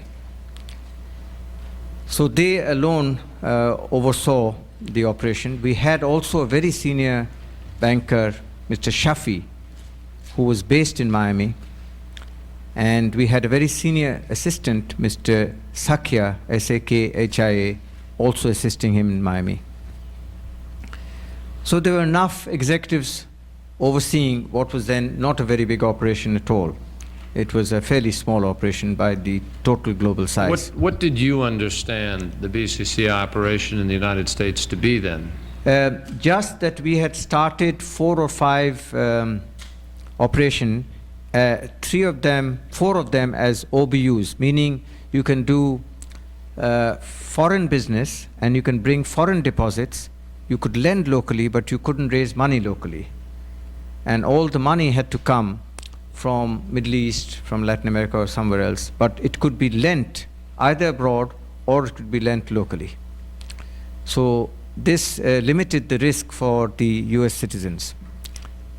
And we had such an operation in New York, in Florida, in Los Angeles, and in San Francisco. We also had a few rep offices in Houston and Chicago and Washington. Now, is that your full understanding? That was our full, that was all that we consolidated, that's all that we audited, that's all that came into our balance sheet. What about National Bank of Georgia, First American, and Encino? No, it never came into our balance sheet. We didn't even, sometimes I never saw their balance sheet. What was your understanding then of the so-called delegates who would meet at your conferences? Yes, when they used to come, because there were some deputed officers from BCC who were seconded to these banks, they would come, plus some of the American senior executives would come, and they would talk about their operation and their success and how they're faring. Why would they do that? What was the relevance of an American bank that had nothing to do with I BCCI? think the brotherhood feeling remained, that they were all sort of brothers in the same process, and be it through common shareholding or... Well, why wasn't somebody there from Citibank or First Bank of Boston or something? Why National Bank of Georgia? Well, Bank? I mean, at least it was known that there were common shareholders owning both banks. At least that's the official version, very strongly propagated. Okay, now I have here a BCC annual conference in Vienna, 1984, 26th to 27th of February. List of participants at the Hilton Intercontinental. The board of directors were there, including Mr. Abedi, a number of other people, and then various guests, a fairly significant group of guests from the National Bank of Georgia. This is in 1984. And then special invitees, including a Mr. Altman and a Mr. Eli, KK.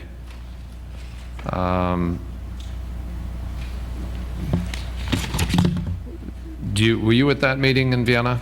Yes, sir. Do you recall that? Yes, sir. And what went on at that meeting? These conferences... Let me put this in the record as document number 10 this moment. These conferences were really not at all banking in nature, in the sense that we never discussed concrete banking proposals or banking strategies or plans. They were really a get-together of colleagues of the world, hearing about some success stories in different parts of the world, and just philosophical matters. And Mr. Abedi held the stage for the bulk of the time, and he talked about abstract subjects, about totality and the role of a growing organization and in change, in the process of change. So while it was a good break from our work and a good way to say hello to many of our friends whom we otherwise didn't meet from the field, it had no commercial purpose at all. At any of the conferences that you attended, did Mr. Altman ever make a presentation at any of those? I can't recall. I don't think so. Did any banking officials from the National Bank of Georgia make presentations? Yes, they made several presentations. Would those have been presentations by Mr. Roy Carlson? Yes. And by Mr. Tariq Jamil? Yes. And he was president, is that correct? Yes, sir.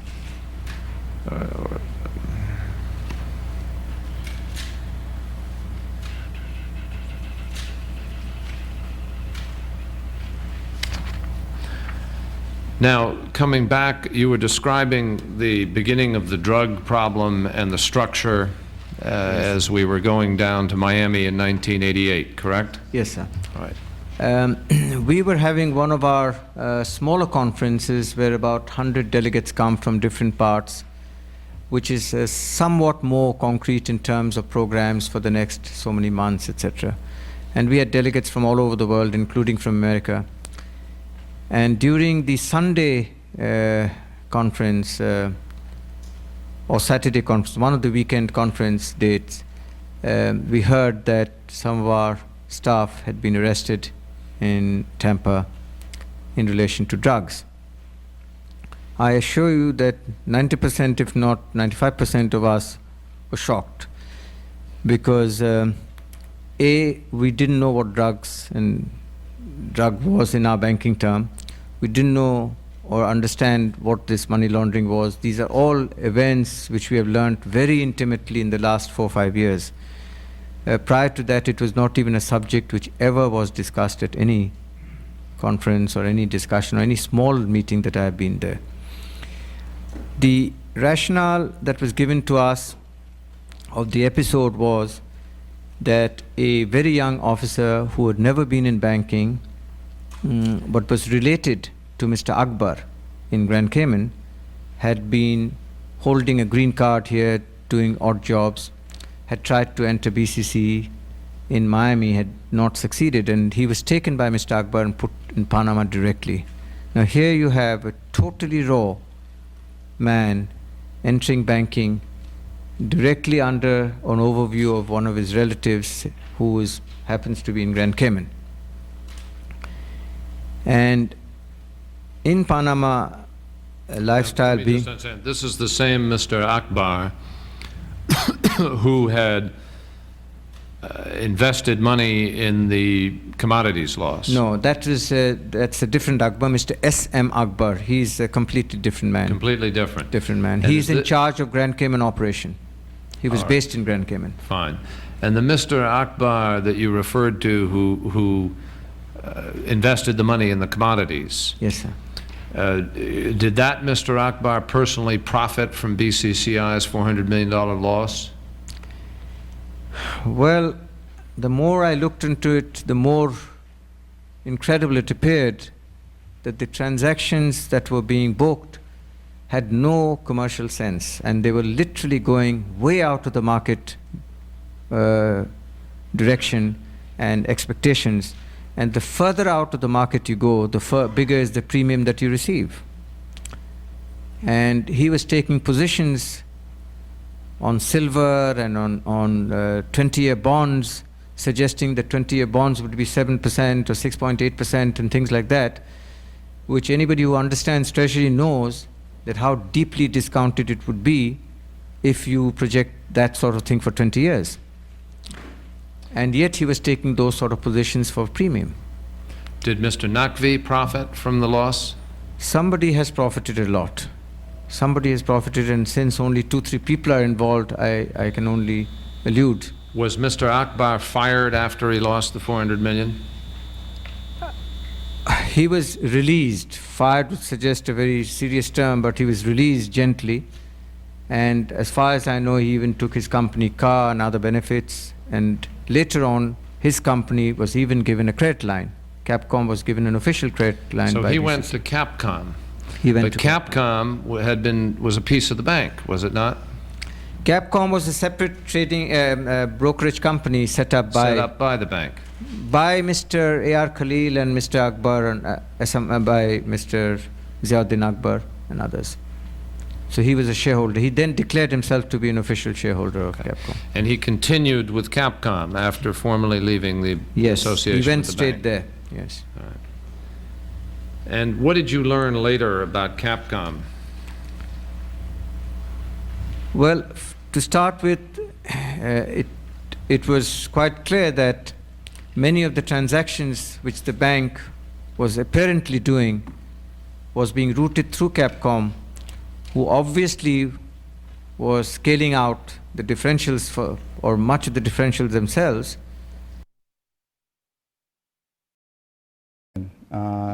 As Ben Hook said a week or so ago at the NAACP press conference about our willingness to make an all-out fight, a full-court press, I believe, was his words.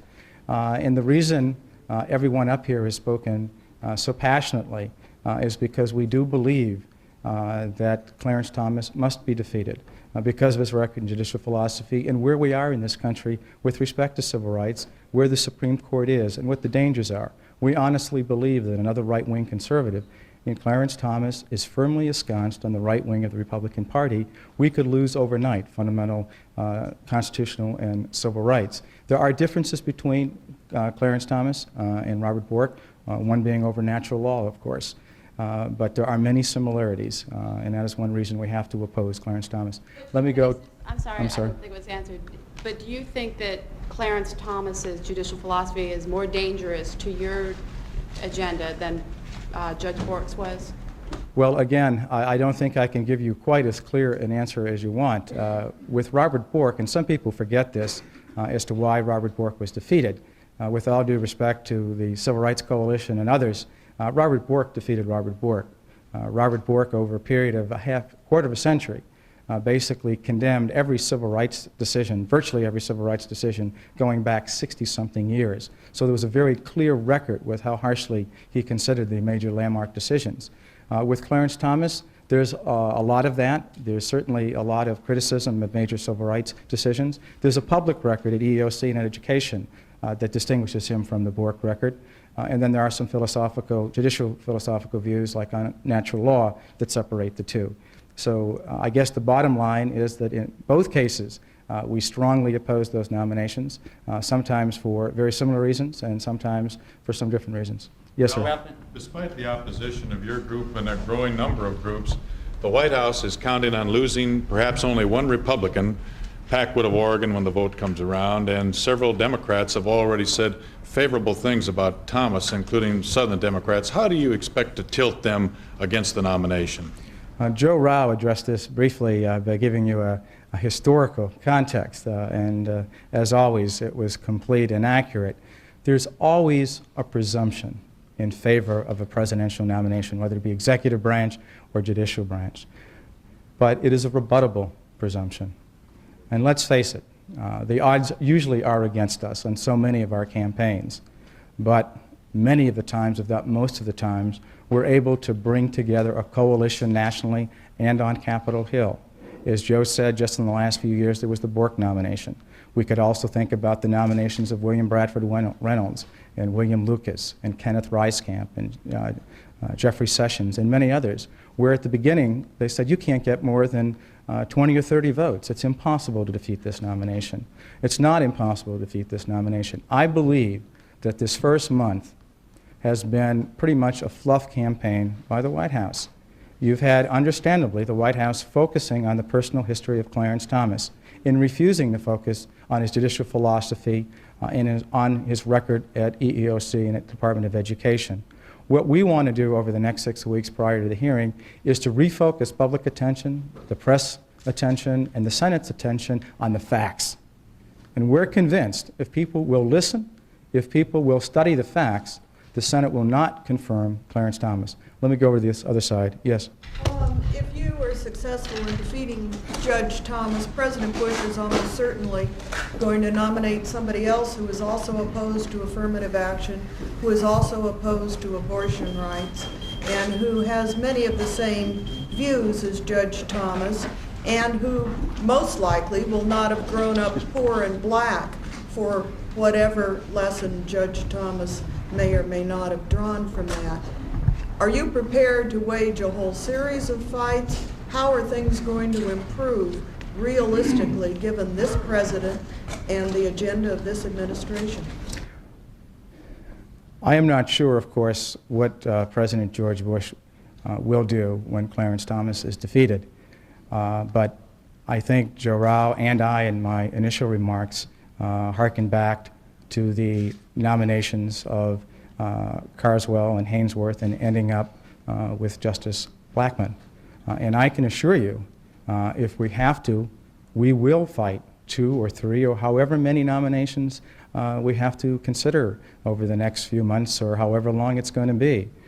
I believe that those of us in the civil rights community, those of us on Capitol Hill, Democrats as well as some Republicans, know what's at stake here. And I think that they have decided to draw the line in the sand. There's too much at stake for this country, and the Senate has a co-equal constitutional role with respect to judicial nominations. So I'm here to say to you today, and I think everyone up here has said to you today, that we're willing to fight as long and as hard as it takes to make sure that there is a justice who gets on the Supreme Court who has a demonstrated record of commitment to equal opportunity and to equal justice under the law. That's our bottom line. That's what we mean by a qualified nomination for the Supreme Court. Robert, Yes, sir. At the end of your list, at the end of your press release, you have a list of organizations that asked to be listed as dissenting from the decision. Did those same groups take the same position in the Bork case? That note at the very last paragraph, I guess it is pretty much a boilerplate paragraph. They are pretty much the same organizations who want to be listed in any judicial or executive branch nomination battle because they historically usually don't take positions on nominations. So I would say 4 or 5 of those are just listed every time we do have one of these opportunities or when we have to oppose a judicial nomination. But let me just say there was a very strong consensus on the executive committee when we met on Monday, a very strong consensus on behalf of opposing this nomination. I think, Arch, you had said something before. All right, what do you do now? Let's be more specific about what are your strategies now from this point. What do you do next? I will not be so specific. Obviously, we have just, in the last 48 hours, arrived at a consensus within the leadership conference. And by the way, I think some people fail to remember the history of judicial nomination battles, and this is the usual time process that we take. On only 1 or 2 occasions can I think of where the entire coalition was able to take a consensus position against a nomination. It usually takes 4 or 5 or 6 weeks for the organizations to feel comfortable, to get their reports done, so that when they make a decision, they can cite chapter and verse. My guess is, Arch, over the next couple of days, those of us up here and many, many more are going to be sitting down and we're going to be talking about how we get this information out to our constituencies, to the press, to the public, most importantly, as far as votes go, to the Senate. But those decisions really have not been reached yet, but we will be addressing them over the next few days. Yes? The fair can't matter a factor in the decision by the leadership conference to oppose Thomas? That issue was not raised at the leadership conference executive committee meeting. Certainly a number of organizations have stated that they do want to look into that matter, that when it was first surfaced in the press, it did disturb them, and I'm sure that there will be a careful scrutiny of those issues. Alderman Corder? In case he is confirmed, is there anything you like about Clarence Thomas? Well, I've certainly shared with you the leadership conference position with respect to his judicial philosophy and to his record. I might add here that many of us up here have known Clarence Thomas. Most of you know that I'm a Republican and I worked for Edward W. Brooke, the only black elected senator in the history of the United States. And I was up in the Senate with Senator Brooke and Senator Durnberger during the 1970s. And near the late 1970s, I had an opportunity to meet Clarence Thomas professionally as a legislative assistant. And obviously, many of us up here have had an opportunity to work with him, sometimes against him, obviously, over the last 8 or 9 years. And I think all of us went through a great deal of anguish. Clarence Thomas and I and many people up here share many, many friends. And I think we've made it clear that this opposition has nothing to do with personal issues. We're looking at the public record. We're looking at the judicial philosophy. There are some issues during the course of those 8 or 9 years, particularly back in 1983, when Clarence Thomas was willing to take on William Bradford Reynolds on the Williams case. It was a New Orleans Equal Employment Opportunity Commission case. Unfortunately, shortly after he took that position of independence, I think Edward Meese and William Bradford Reynolds met with him and basically explained what the Reagan administration position was going to be on civil rights issues. Again, I think the record has to speak for itself. That's on the basis which we have to make a decision. Yes, all the way, John? Of the 185 organizations in the coalition, how many are clearly now against Thomas? I would not be able to address that at this time. I said the executive committee of the leadership conference met this week. The executive committee has 25 national organizations on it. And as I said before, there was a very strong consensus on behalf of the leadership conference position. All were in accord with the final resolution on the consensus position, again, with a couple of organizations wanting it made very clear that they were not taking a position. Of the 25, how many were fully in accord? Again, a very strong majority is necessary for a consensus within the leadership conference. I don't have exactly how many people said we are not going to take a position. All I know is at the end of the meeting, there was a very strong consensus that the leadership conference should proceed. The vote round? No, no. There's consensus. We go around the table and everybody shares with the rest of the executive committee after a period of time of discussion what the recommendations are. Again, we don't vote really. It's done by consensus. And believe me, when you have that many groups and they let themselves be known, you quickly find out how strong the consensus is, and it's a very strong consensus. Yes? Supreme Court nominations, are there any recommendations that you have for possible nominees? I hearken back to last week when Bill Gibson and Ben Hooks of the NAACP immediately said, boy, we could come up with a good list very quickly and submit it to the president.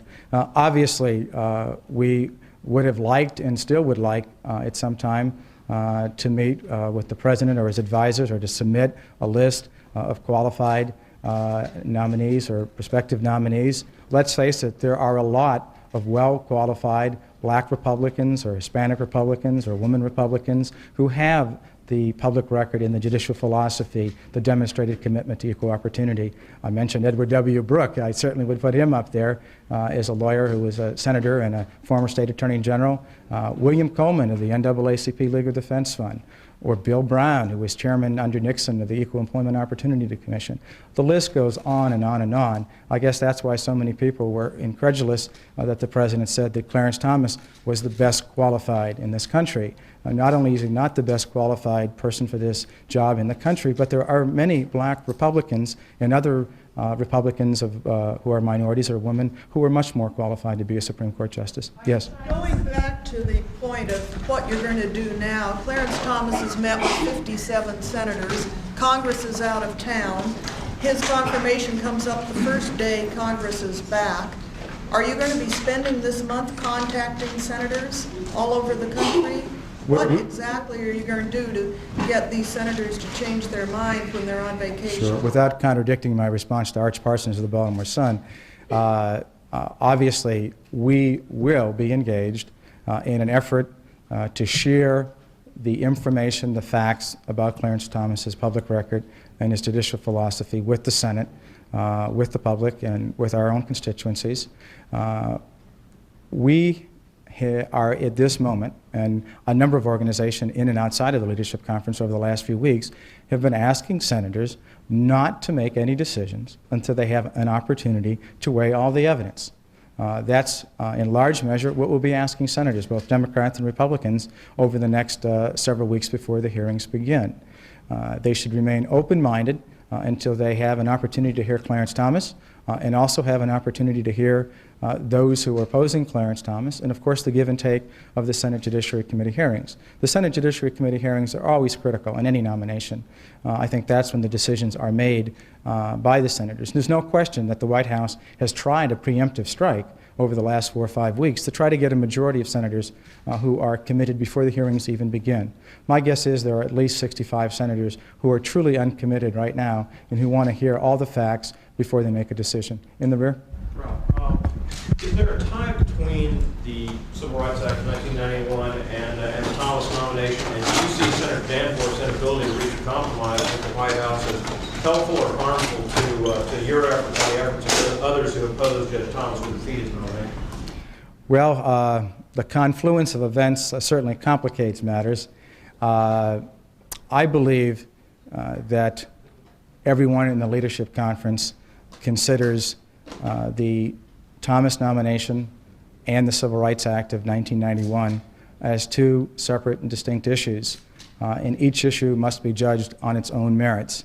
I'm quite confident that Senator Danforth and other senators would have the same attitude with respect to judging each issue on its own merits. Of course, Senator Danforth has his own interesting dilemma with the White House rejecting what he's trying to do on the Civil Rights Act while he is supporting the Thomas nomination. My guess is Senator Danforth, when working with the White House, will treat these issues separately and distinctly and judge each on its merits, and that's what we'll do.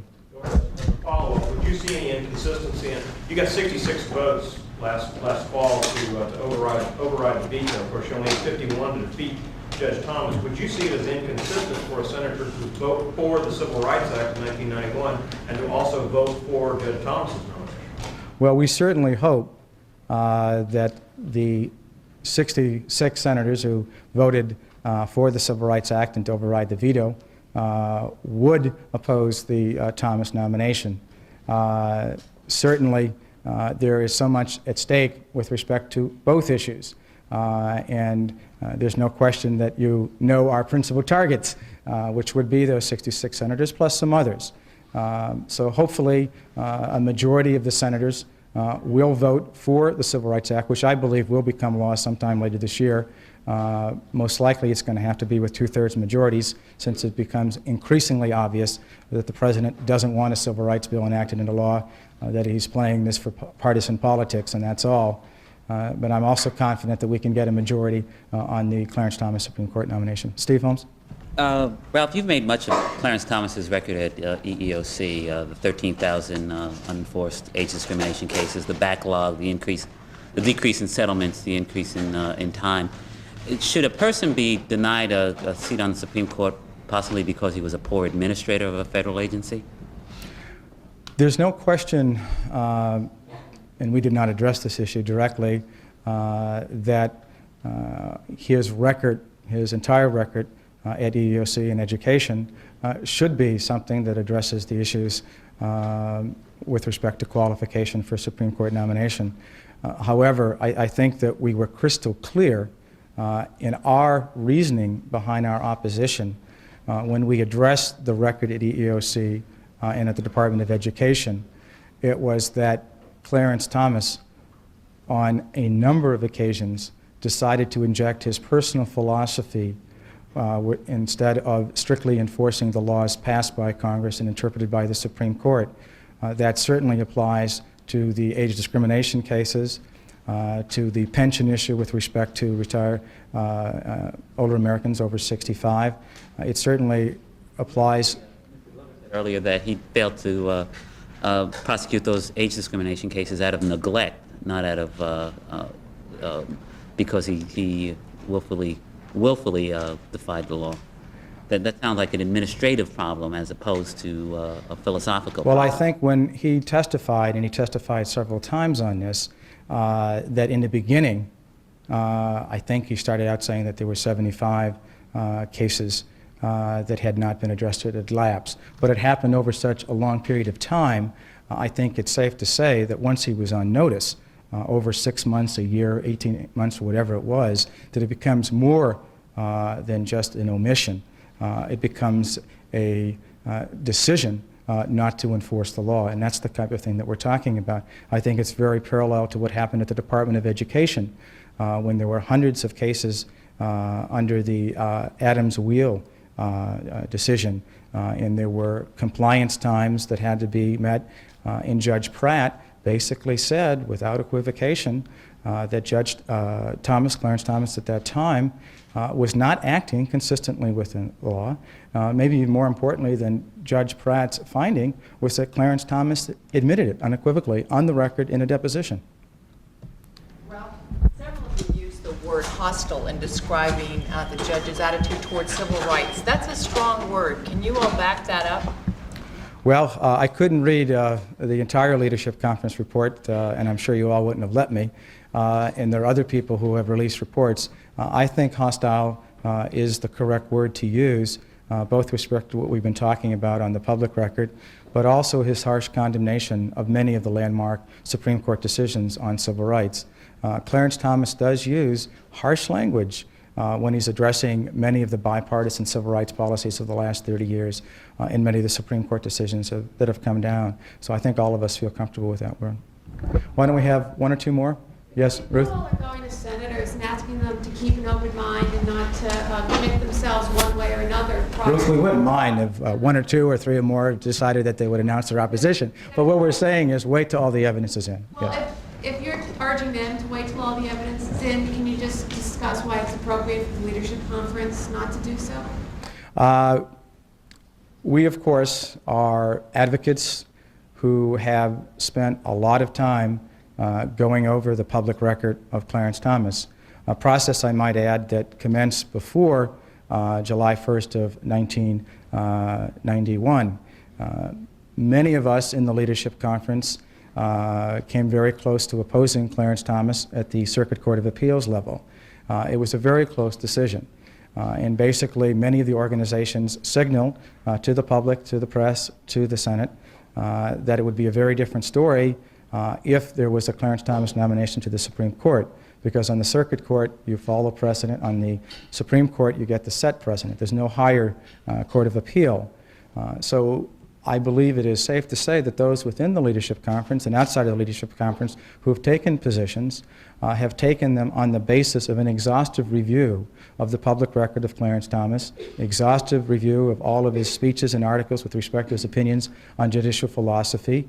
Many of those who have taken positions have had personal dealings with Clarence Thomas going back 5, 10, or more years, and I think feel very comfortable with their advocacy of this position.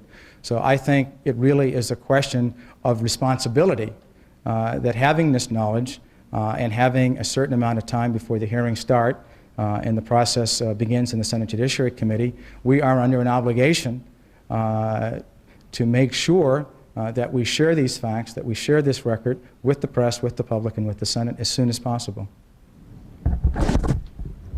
Thank you very much, everybody.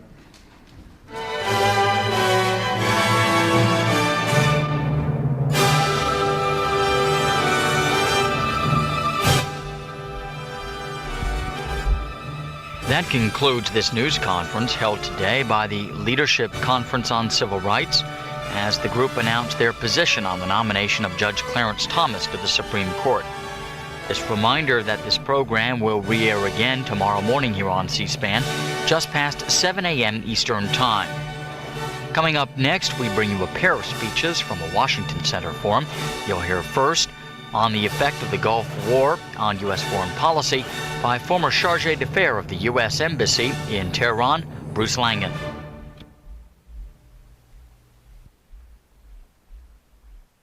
This week on Book Notes. We never really started out intending to write a book about Watergate. Our original premise, our original project was a look at Bob Woodward, the journalist, post-Watergate, when he was Metropolitan Editor of the Washington Post during the famous Janet Cook affair.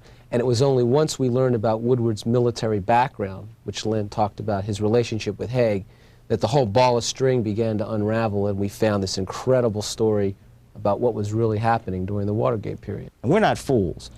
We understood that this book was not going to be accepted overnight. We understood that. We understood what we call the 5-year test. We believe Silent Coup will be there. It's not the definitive work on Watergate, but it turns it in the right direction. We begin to get the players in their right place, and others will follow us, and I'm sure they will be able to expand. Silent Coup, the removal of a president, is the topic of this week's Book Notes. Our guests are authors Len Kolodny and Robert Getland. In their book, the two discuss the Nixon White House in the Watergate years and claim to have new inside information on the events that led to the president's resignation in August 1974. Sunday beginning at 8 and 11 p.m. Eastern Time.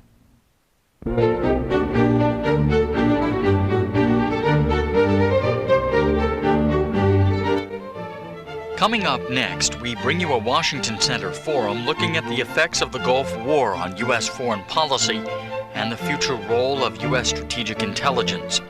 Those were the topics at today's Washington Center meeting. You will hear the comments first by Bruce Langan, former Chargé d'Affaires at the U.S. Embassy in Tehran at the time of the Iranian takeover of the U.S. Embassy in 1979. He was one of 52 Westerners held hostage for 444 days. Later, you'll be hearing from former CIA Director William Colby. He headed up Central Intelligence during the early 1970s before retiring 16 years ago.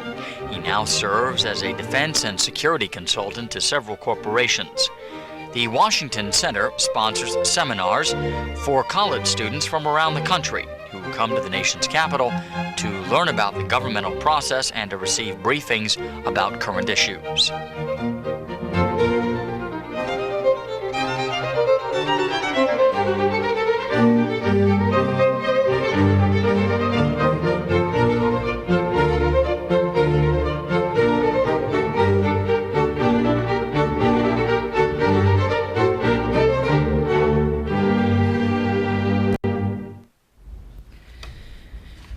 Welcome to the Washington Center Summer Seminar on the Global Village Beyond the Cold War. The Washington Center is a nonprofit educational organization which has operated for over 16 years in the nation's capital.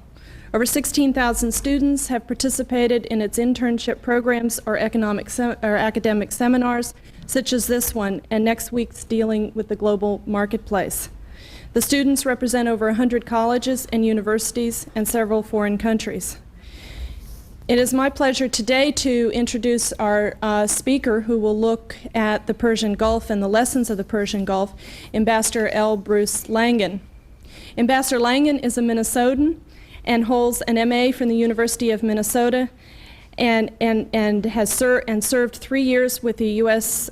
Navy, 1943 to 1946. Early in his Foreign Service career, he served in Germany and in Iran.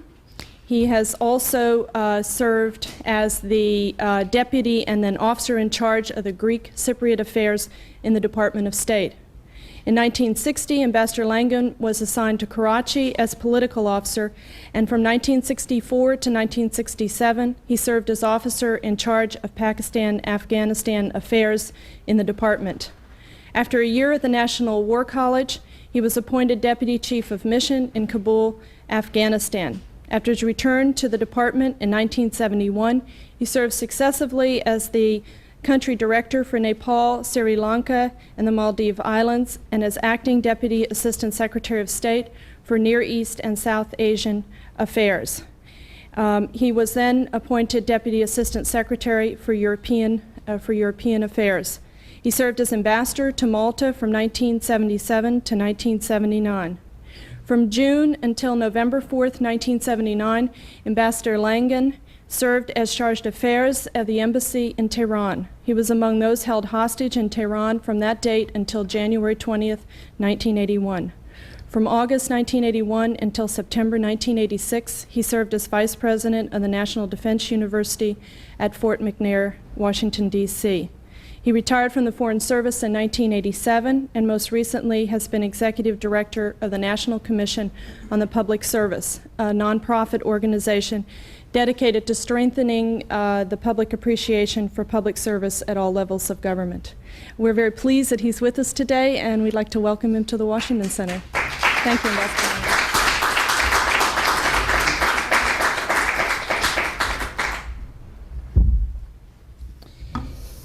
Thank you, Gail. You now know more about Bruce Langan than you ever wanted to know, probably. Except you don't know that I also have 3 Navy sons and 2 Navy daughters-in-law. Go Navy, beat Army. I don't see any Army in the audience. Good morning. And good morning to all of your compatriots who have been in Washington or who are in Washington under the auspices of the Washington Center, reached via C-SPAN, I gather, this morning. And that's a very good thing for them and for me, and particularly for the Washington Center. I want to add could I borrow a watch? I see it, there's a watch up there. I want to add my welcome to those that you've heard ad nauseum probably already. Well, you've been in Washington, to this city. A place once so aptly described by George Will, the columnist, as a place surrounded on all sides by reality. And that may be an affront to some of that reality out there. It certainly is an affront to Washington, D.C. I think it is a good reminder, however, that expression, that there's a lot of reality beyond the Beltway.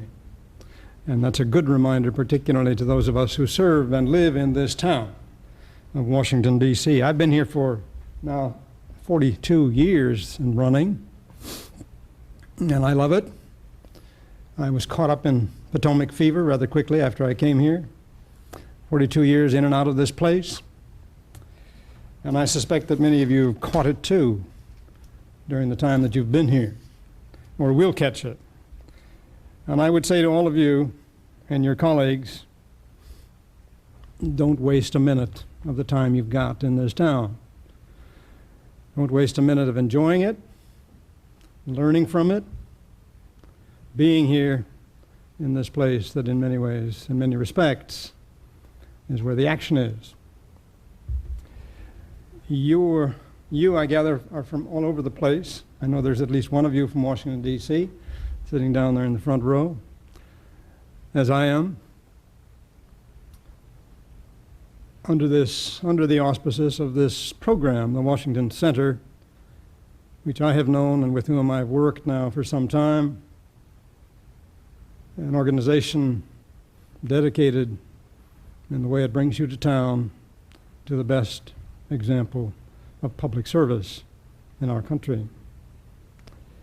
You do come from all over. I ask almost every audience to whom I speak, whether any of you come from Minnesota, from that far out in the boondocks. Nobody here this morning. Minnesota. These other folks don't know what the heartland is. God's world out there. We share it with the mosquitoes. It's our state bird. But those who malign Minnesota, we remind them that we have a real purpose in being. Anyone here from Iowa? We're there to protect Canada from Iowa. Nobody from North Dakota? That's really far out. Not the end of the world, they say, but you can see it from there. Sorry about that, North Dakota. You may be listening. Any Wisconsin? I'm looking for the heartland, which is what it is. Is anybody here from west of the Alleghenies? Are you all East Coast? Is that correct, Gail? From where? California. That's way out. That's really way out. In the boondocks. Huh? That's as far as, well, there's Hawaii, and there is Alaska, and a little water in between. Well, I check also to find out where you're working, and not least if there's anyone here from the Department of State. I ask that because as a diplomat I want to be sure who the truth squad is out there if they're listening to me, following up on what I might have to say this morning. But I'm correct, am I not, Gail, that these folks work in a variety of agencies, nonprofits, business in Washington? No, these are students here this year. For the whole year? For this week. Just for the week? Well, forgive me. So you haven't been here long? Yes, ma'am. Washington, D.C.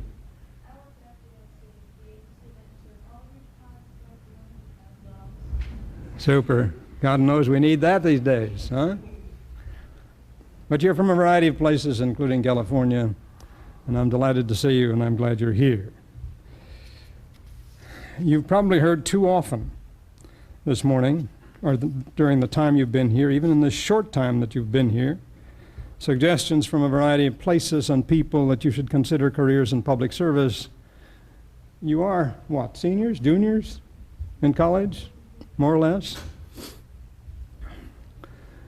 I saw an interesting T-shirt just yesterday, by the way. You know, we're a remarkable country, the way we philosophize on our T-shirts and our bumper stickers and our license plates more than any other country on earth, perhaps. This was a T-shirt for West Virginia University, VA, and went on to say in this T-shirt, the best place to spend 5 or 6 years of your life. I said to my colleague, I thought it was 4 years that normally spent. And he said to me, you've been out of college too long. You've been reminded about careers in public service if you haven't made a career choice. And you may be encouraged while you're here in this city, a place of considerable public service careers, to consider that kind of an option if you haven't done so already. But I will repeat my own view after now some 45 years in public service in various dimensions, currently as president of the American Academy of Diplomacy, that it's a damn satisfying way to spend your life. I've just spent, as Gail indicated in introducing me, 3 years as executive director of something called the National Commission on the Public Service, led by Paul Volcker, formerly of the Federal Reserve System, a group of prominent Americans, 36 of them, who got together to study and make recommendations on the way in which the career service of the federal government in particular could be strengthened to serve the public out there. And as Paul Volcker has often put it, public service can assure you more hours of satisfaction in relation to X number of hours of frustration than almost any other career choice that he could recommend. And he says that after some 26 to 30 years of public service. And of course, as a diplomat, I would particularly commend the Foreign Service to you. Any of you here in the audience considering that kind of an option? There's my Washington, D.C. friend again, who is considering, and you too.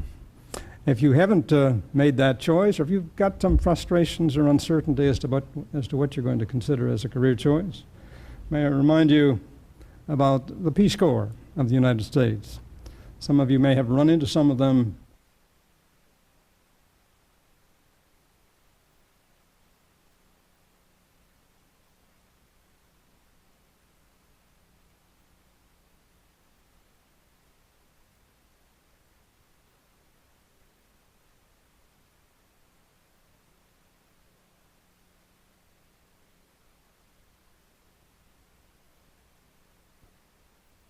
Spend a couple of years learning a little bit more about yourself, because assuredly you do that in the United States Peace Corps. And for that matter, there is the Navy and the military services, on which you will understand why I'm somewhat prejudiced. I would go on to say, however, no one should suggest in any way, and we need some of the best and the brightest of you young people in public service in this town, in state governments, and local governments across the country, and some of you may be considering that. We can't ask for all of the best and the brightest of our young people to consider public service in government. This is, after all, a private sector-oriented country, and we'd need some of the best and the brightest of you there, too. But I would conclude that portion of my added remarks by suggesting to you that whatever your career choice, Wall Street, lawyers, public servants, whatever, carve out a little time. Make a commitment now that in your lives you will devote some time, X amount of time, true to George Bush's 1,000 points of light credo, to the idea of public service in some fashion in your communities across the country. But I'm supposed to talk here about foreign policy, and specifically about the impact of the Gulf War on foreign policy for this country of ours. And I want to make it clear at the outset that I'm an optimist. By nature, I'm an optimist. You can't live as a farmer in Minnesota without being an optimist. I spoke to my brother out there last night on the telephone. He's a farmer out there, and he lives in one of the 2 counties in southern Minnesota that's been declared a disaster area because of the vagaries of weather this year. It requires a lot of faith and a lot of optimism to live out there, as it does in foreign policy, for that matter. I'm not a naive optimist. I'd like to think I'm not, because that kind of an optimist quickly becomes a pessimist, and you know the old definition of a pessimist, that's an optimist with experience. I concluded, however, long since, that to begin one's life, or to begin a career with an excess amount of pessimism, is a hell of a way to start. It's a lot more fun on the trip, in my view, if you start as an optimist. And for a diplomat, one is reminded of an expression from Adlai Stevenson, who once said that optimism is to a diplomat what courage is to a soldier. And surely we have needed that at times in the Middle East. So my optimism, call it naivete if you will, as I was accused of being recently on the Donahue show when I was talking about the October surprise business, we want to talk about that later. That optimism, my naivete if you will, may come through, and I ask you to forgive me for that in my observations. In the general observations that I want to make before I get to your questions, where I think you want to reserve the bulk of your time, you and I and our countrymen across the country surely have lived with a very interesting time over the last several years in the current history of the world, if you will, and the current history of the experience of our country out there on the world scene, reminding me often of an expression from Arnold Toynbee. The historian is supposed to have said once that history is one damn thing after another. Beginning this exciting period that I refer to with the collapse, the end of that ugly symbol of despotism, if you will, the Berlin Wall. And then the revolution of 1989, running across Eastern Europe, extending most recently to Albania and other places around the world, all of which marked the end of the Cold War, the winning, if you will, of the Cold War. That dramatic series of events in the Revolution of 1989, out there on the stage of world history, that saw that kind of dramatic demonstration for all the world to see, that the communist system had been a denial of humankind's quest for freedom. And then all of that followed by the drama, the excitement, the difficulties, the tragedies too, of the Gulf War and of its display of the fact that in military terms at least, there is but one superpower left on the world stage. And of course a success in that war, greatly facilitated by the very fact of the Revolution of 1989 and the end of the confrontation during the Cold War between the United States and the Soviet Union. I'm not the first to remind you, I'm sure, that that Gulf War would have been a very different war, could have been a very different war, if our old relationship with the Soviet Union and its support then of the government of Iraq had been what it was. We did it well, that war, and as a diplomat, I salute. I take every opportunity I have, not least because I had two sons out there in the United States Navy, saluting what I call the uniformed public servants of the United States, the members of the armed services, the men and women, for their skill, their professionalism, their discipline, and their service out there on the front lines. We've won a war, but we have not won the peace. And winning the peace, I need hardly remind you, is not an easy aftermath of war. It is not the first time that we've reminded that it's a lot harder to win the peace sometimes than it is to win the war. Indeed, instead of a new world order out there in the Middle East, we've been reminded in recent months how much of that old world order, or at least that old order in the Middle East, remains in place. Well, what can someone say about the impact, the effects on foreign policy, on the ambiance, the atmosphere in which we conduct our foreign policy has flowed from that success in the Gulf War? Well, let me make it clear at the outset that in terms of our overall policy objectives, nothing really has changed. Our objectives, in a large sense, in that part of the world, the preservation of our relationship with the State of Israel, the assurance of a free flow of oil, the friendship in that latter context with the Arab states of that region, all of those objectives remain as much in the fore as they were before.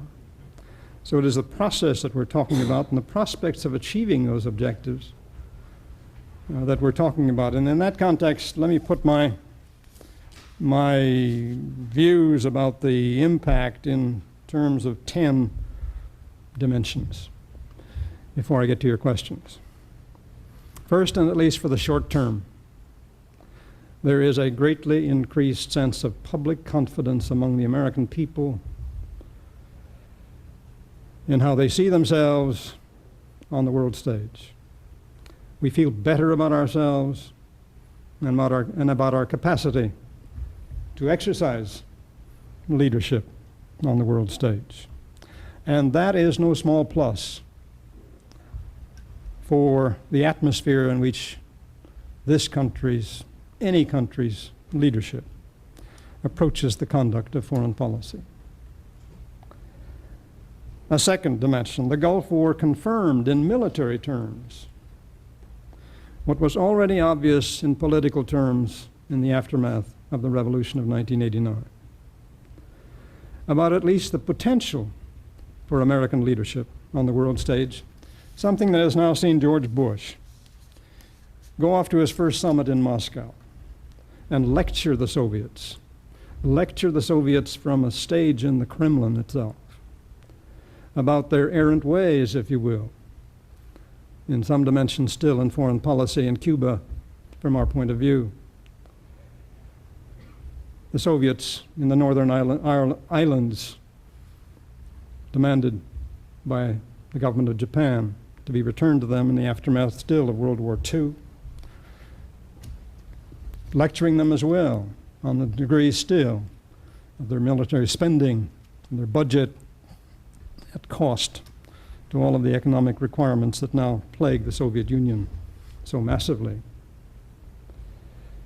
A third dimension, the Gulf War surely dramatized the reliability, the utility of military power in the pursuit of foreign policy objectives. Military power as an instrument of diplomacy, if you will. Reminding me of an expression once by George Kennan, a venerable retired diplomat now up at Princeton, who immediately after World War II, you may remember, was the architect, if you will, of the containment policy, beginning with the Mr. X article in Foreign Affairs. In those immediate years after World War II, serving as the first deputy commandant for foreign affairs at the National War College here in Washington as a part of the National Defense University today. The archives of that institution record that George Kennan in 1946 said to a group of military officers in a class there, "You have no idea," and this is speaking as a diplomat, as he was, "you have no idea how much it contributes to the general politeness and pleasantness of diplomacy when you've got a little quiet armed force in the background." That was good counsel then, and it surely is today. There is no doubt that our resounding military success in the Gulf War, in the short term at least, has enormously enhanced American credibility abroad, and especially in the Middle East, where, for example, in the foreseeable future, the United States will be a major participant in military terms in the security arrangements for that region, and particularly the Persian Gulf. Our credibility abroad, and especially the Middle East, greatly enhanced by that successful use of force, and force commands respect there as it does almost anywhere else. But we have the power, and we had the power then, and we had the will to use it. And that enhanced credibility as a world leader is a very useful ingredient in the pursuit of foreign policy generally. A fourth dimension, and that is that with respect to the Middle East, the Gulf War, the pledges we made in the course of that war as to what we would do in its aftermath, and this credibility that we have won in its successful outcome, have now left us, the United States, with a heavy obligation, a heavy commitment in policy terms, a self-imposed commitment, if you will, to use that credibility in the pursuit of peace, resumption of the peace process, in particular between the Arabs and the Israelis and the Palestinians. A fifth dimension, the war and our victory in it gave us specific credibility. I spoke before about general credibility worldwide.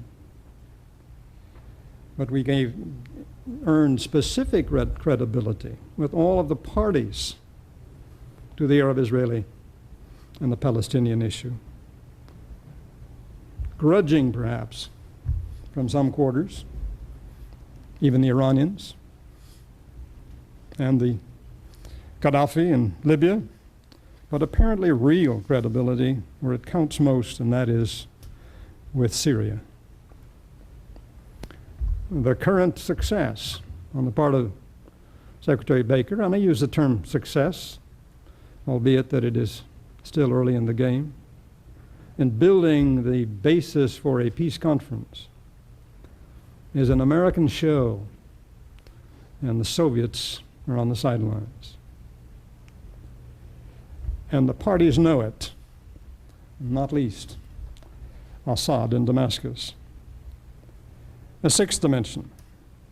The war clearly gave the United Nations a new status, a more positive status and stature among the American public, where in many ways it had been derided for too many years as weak and ineffective, and we shouldn't be bothered with it. The American public now has a new and more positive appreciation of the possibilities, the potential for the United Nations as an instrument, if you will, in support of American policy.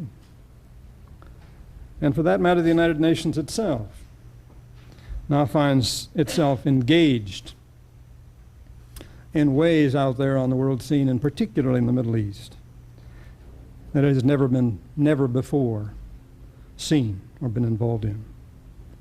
And these two elements of the United Nations equation could have significant, if still unclear, implications for how we use or exploit, if you will, the United Nations in future foreign policy issues there and elsewhere on the world stage. A seventh dimension, the Gulf War and its outcome have left us as a major player in OPEC's leadership, in OPEC's deliberation, the oil cartel. A player, albeit outside the immediate councils of OPEC. But in terms of oil pricing, in the deliberations of that body, the view of the United States probably has never been stronger, and that will loom, thus, the OPEC oil pricing arrangements, for example, will, at least for the immediate future, loom less as a problem in terms of foreign policy than it was before, because of the current oil glut, and because of our current relationships, and particularly with the Saudis and the Kuwaitis, because of the absence of Iraqi oil and in the oil availabilities on the world scene. All of that leaves our relationship with OPEC stronger, and OPEC's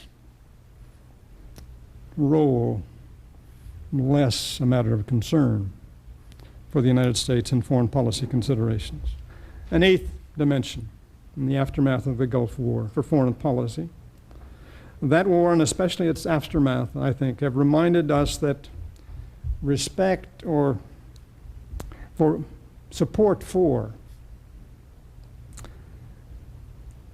or that with respect to one of America's major generally defined foreign policy objectives on the world scene, that is the promotion, to the extent that we can do it, of democratic institutions elsewhere and of democratic processes of government. That objective is not one, I think we have been reminded, that is easy of achievement in a place like the Middle East. We have not suddenly seen major change in democratic processes of government in places like Saudi Arabia and Kuwait, much less Iraq. A ninth consideration. I trust that the war and its aftermath, and its victory in that aftermath, have also reminded all of us, including foreign policy practitioners in this town, in the area of foreign policy, reminded us of reality, of cold, hard reality. We have not reached a nirvana, if you will. We are not the world's policemen, capable of changing the dimensions of foreign policy all of that easily, despite the dramatic success in the Gulf War, despite the dramatic successes of the Revolution of 1989 in Eastern Europe and elsewhere. Much, indeed most of the agenda that confronts us and the rest of the world out there on the world in foreign policy issues remain as complex and as difficult as before. Or to put it differently, there is no easy new world order out there, despite the possibilities that exist that are different and new. None of the substance, the content of problems like the Arab-Israeli issue have changed fundamentally. Nothing has changed fundamentally in the Cyprus issue, or in China, or like in GATT and the Uruguay round and dealing with international trading problems. Or for that matter, nothing has changed in some ways more difficult in what might be called the new revolution in the Soviet Union and the problems that that country is having in putting its house into some kind of new order. Some are worse, fundamentally, at least worse in terms of their appearance before us in such dramatic ways, such as in Yugoslavia and the tragedy involving the Croats and the Serbs in particular. I guess what I'm saying for you foreign policy, foreign service aspirants in particular, there's a lot left out there on the agenda for you and for the rest of us here in town to deal with. And then 10th, my final listing of this agenda, or this listing of things that have impacted on how we pursue foreign policy abroad. And that is that I think all of us should hope that the Gulf War has reminded us that strong and effective leadership and articulation of national purposes, of new ideas and sacrifices affecting the domestic agenda are needed as well. Or to put it differently, surely all of us have hoped that we could demonstrate, that we can demonstrate in some way the same kind of spirit, national cohesiveness, purpose, skill in addressing our domestic agenda as our military forces did so well in that display of a culture of competence out there in winning the war. Our strength, our credibility, our capacity, our potential in foreign policy depends heavily on our capacity in both the near and the long term to show by example that here at home we can lead as well. In every respect, in my view, the real strength of a country, of a people, of a government in power in this city, of an administration in power in this city, its real strength in foreign policy terms depends on its capacity to demonstrate to the rest of the world the very best of American purpose and success and example in dealing with our problems at home. And God knows we are not doing as well as we should. We are not doing as well as the quality of our people available to be put to the task should make it possible. Not doing as well as we should to leave something for you as young people other than perhaps the creation of a new beatitude, blessed are the young, for they shall inherit the national debt. With that, let me take your questions for about 25 minutes, whatever you've got left. I don't need applause at this point.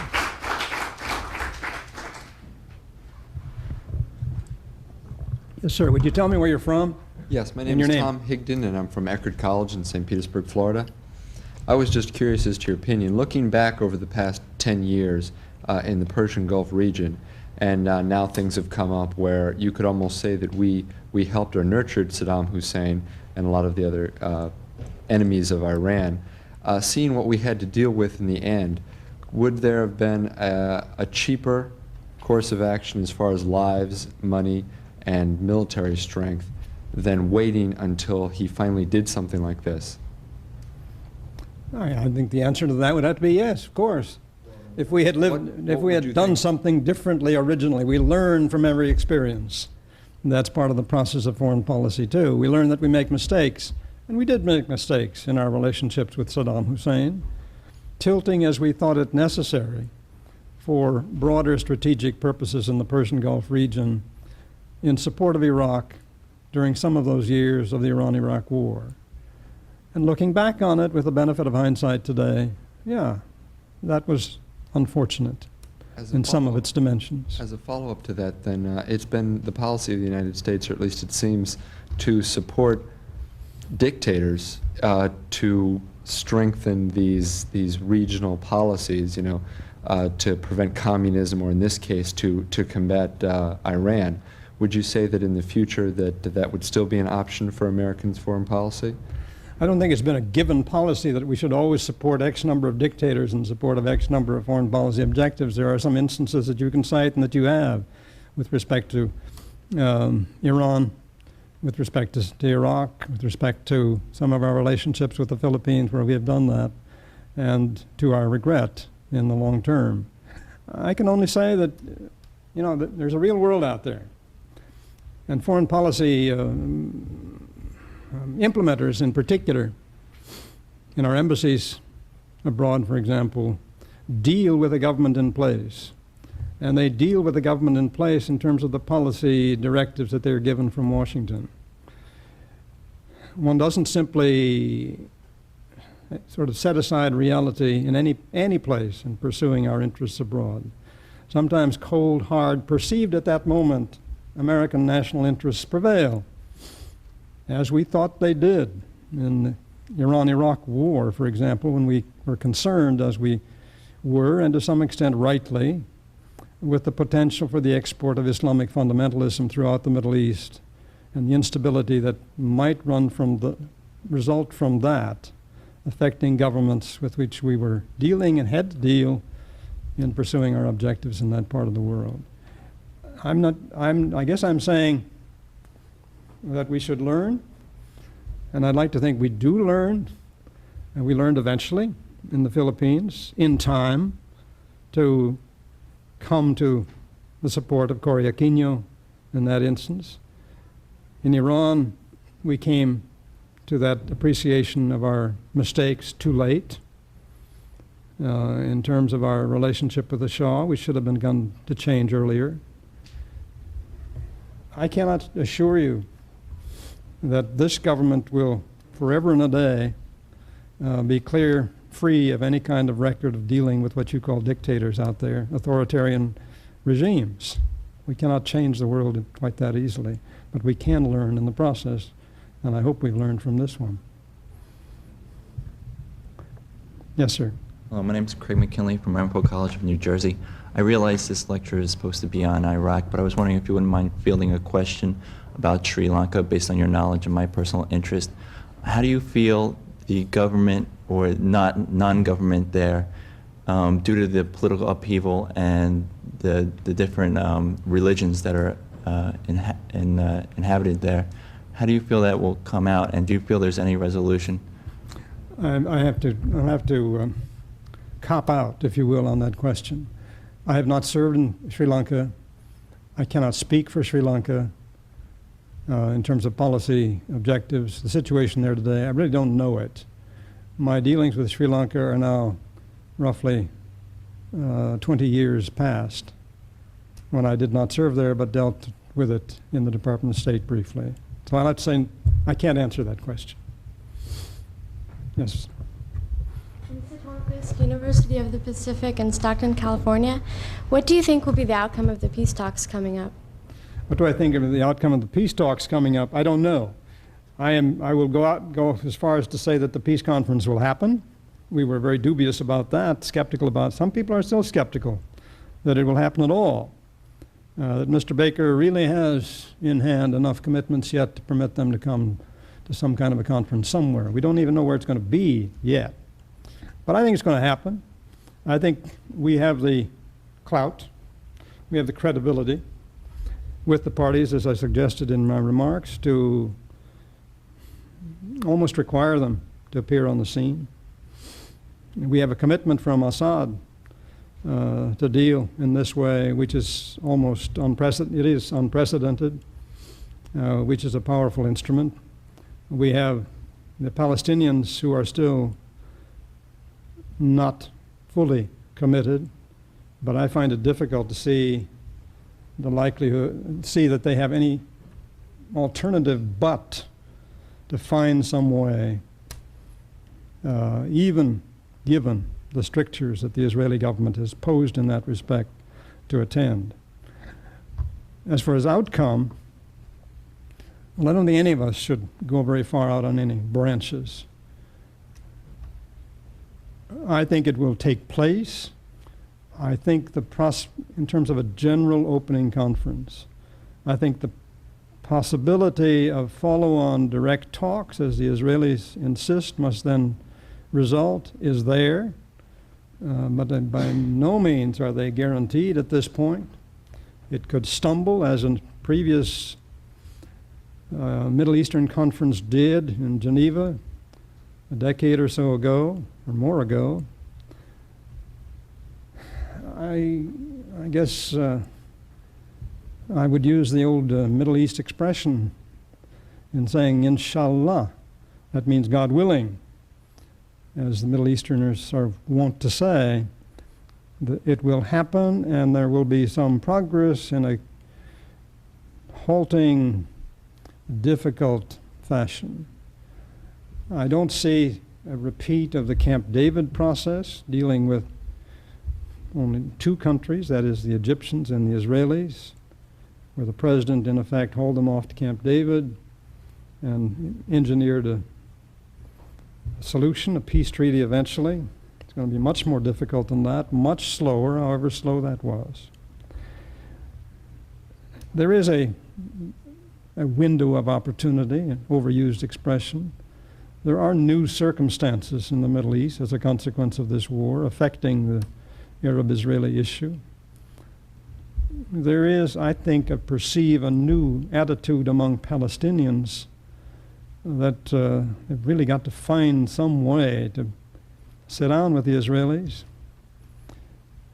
There is the hardline position on territory that the government of Shamir has taken, which certainly in terms of the point that we are at today is a major problem. I cannot see myself that there can be any settlement without it being based on the old concept of land for peace. I guess if I had to make some kind of guess today of what might be possible, it would still be some kind of, at best for the near-term future, a confederated Palestinian arrangement with the government of Jordan on some amount of land on the West Bank.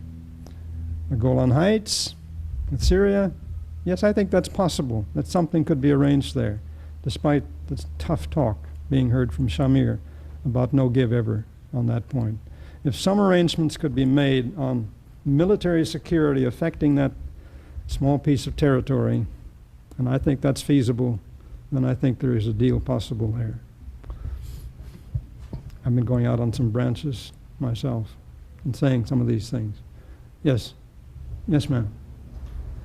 Angelina Kennedy from St. Joseph's University. Referring to And from Washington, D.C. And from Washington, D.C.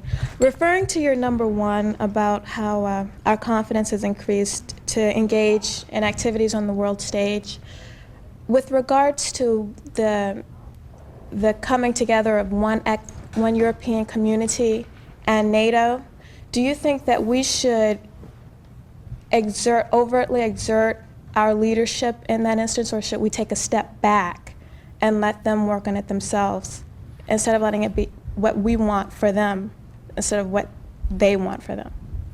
When you say they, you mean the European community? I do.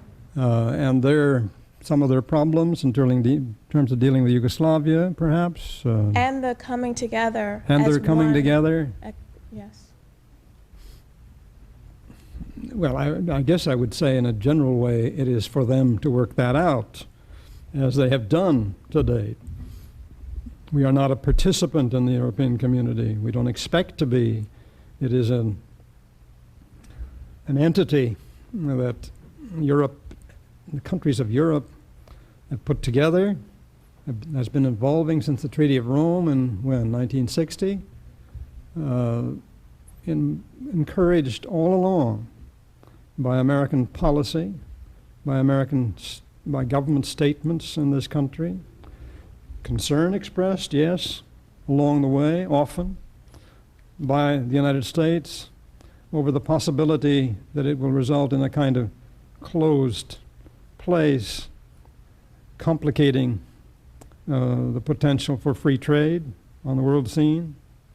And that's still a problem, not least in the most recent example of the Uruguay round in trying to reduce tariffs, with the European position in particular on agricultural subsidies. There are these problems. We cannot dictate to the Europeans how they work them out. We can pressure them with our point of view. We can counsel, as we are doing. We are a participant, if you will, in other dimensions of European unity.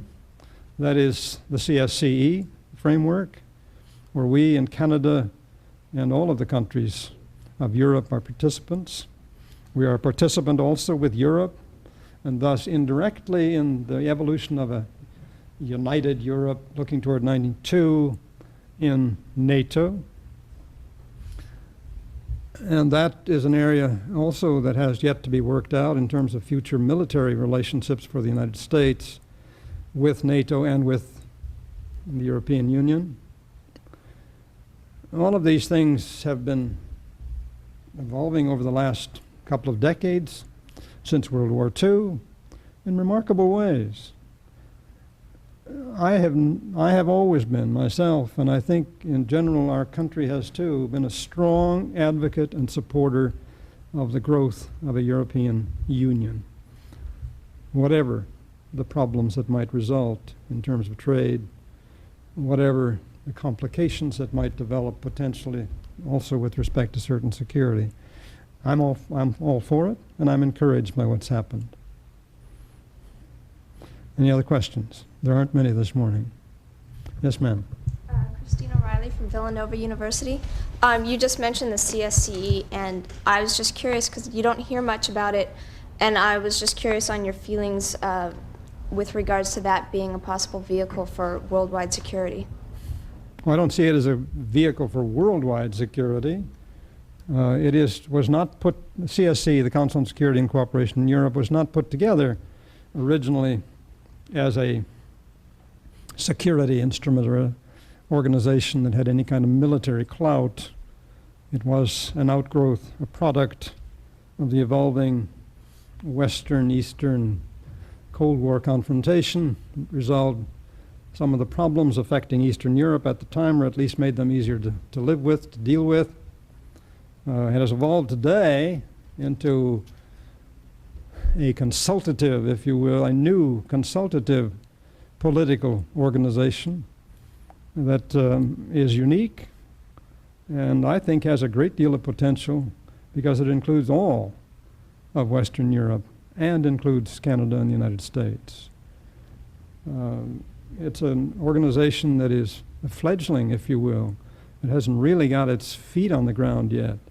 In the aftermath of the revolution of 1989 in Eastern Europe, it has new potential. But we have seen in the Yugoslav situation today that it is not that yet that can play much of a role. Potentially it may. It is more the Western European community dealing with it or trying to deal with it or trying to be helpful in resolving the problems of Yugoslavia. Yes, sir. Tom Higdon again from Eckerd College. With Eastern Europe now coming into free market and democracies, or working towards that end, and the end of the Cold War, and now this new Persian Gulf incident, how do you perceive security in the future? I mean, obviously, at this point, you see it as military. A lot of people are talking that security in the next century is going to be in terms of economic clout. Do you think that military is still going to play that significant of a role, or will it be replaced by economic means? I have left you with the wrong impression. I have obviously left you with the impression that our future, our security, rests fundamentally and heavily on armed force, on our military capacity to be a kind of policeman on the world stage. And I did not mean to leave you with that impression. That would be wrong. That is not my view. I was asked to speak on the immediate implications, impact in foreign policy, particularly in the Middle East, of the Gulf War and our military success there. And in the short term, there is no question but that military success, that demonstration of American power in military terms, is a powerful factor, an instrument, if you will, in furthering American interests overseas.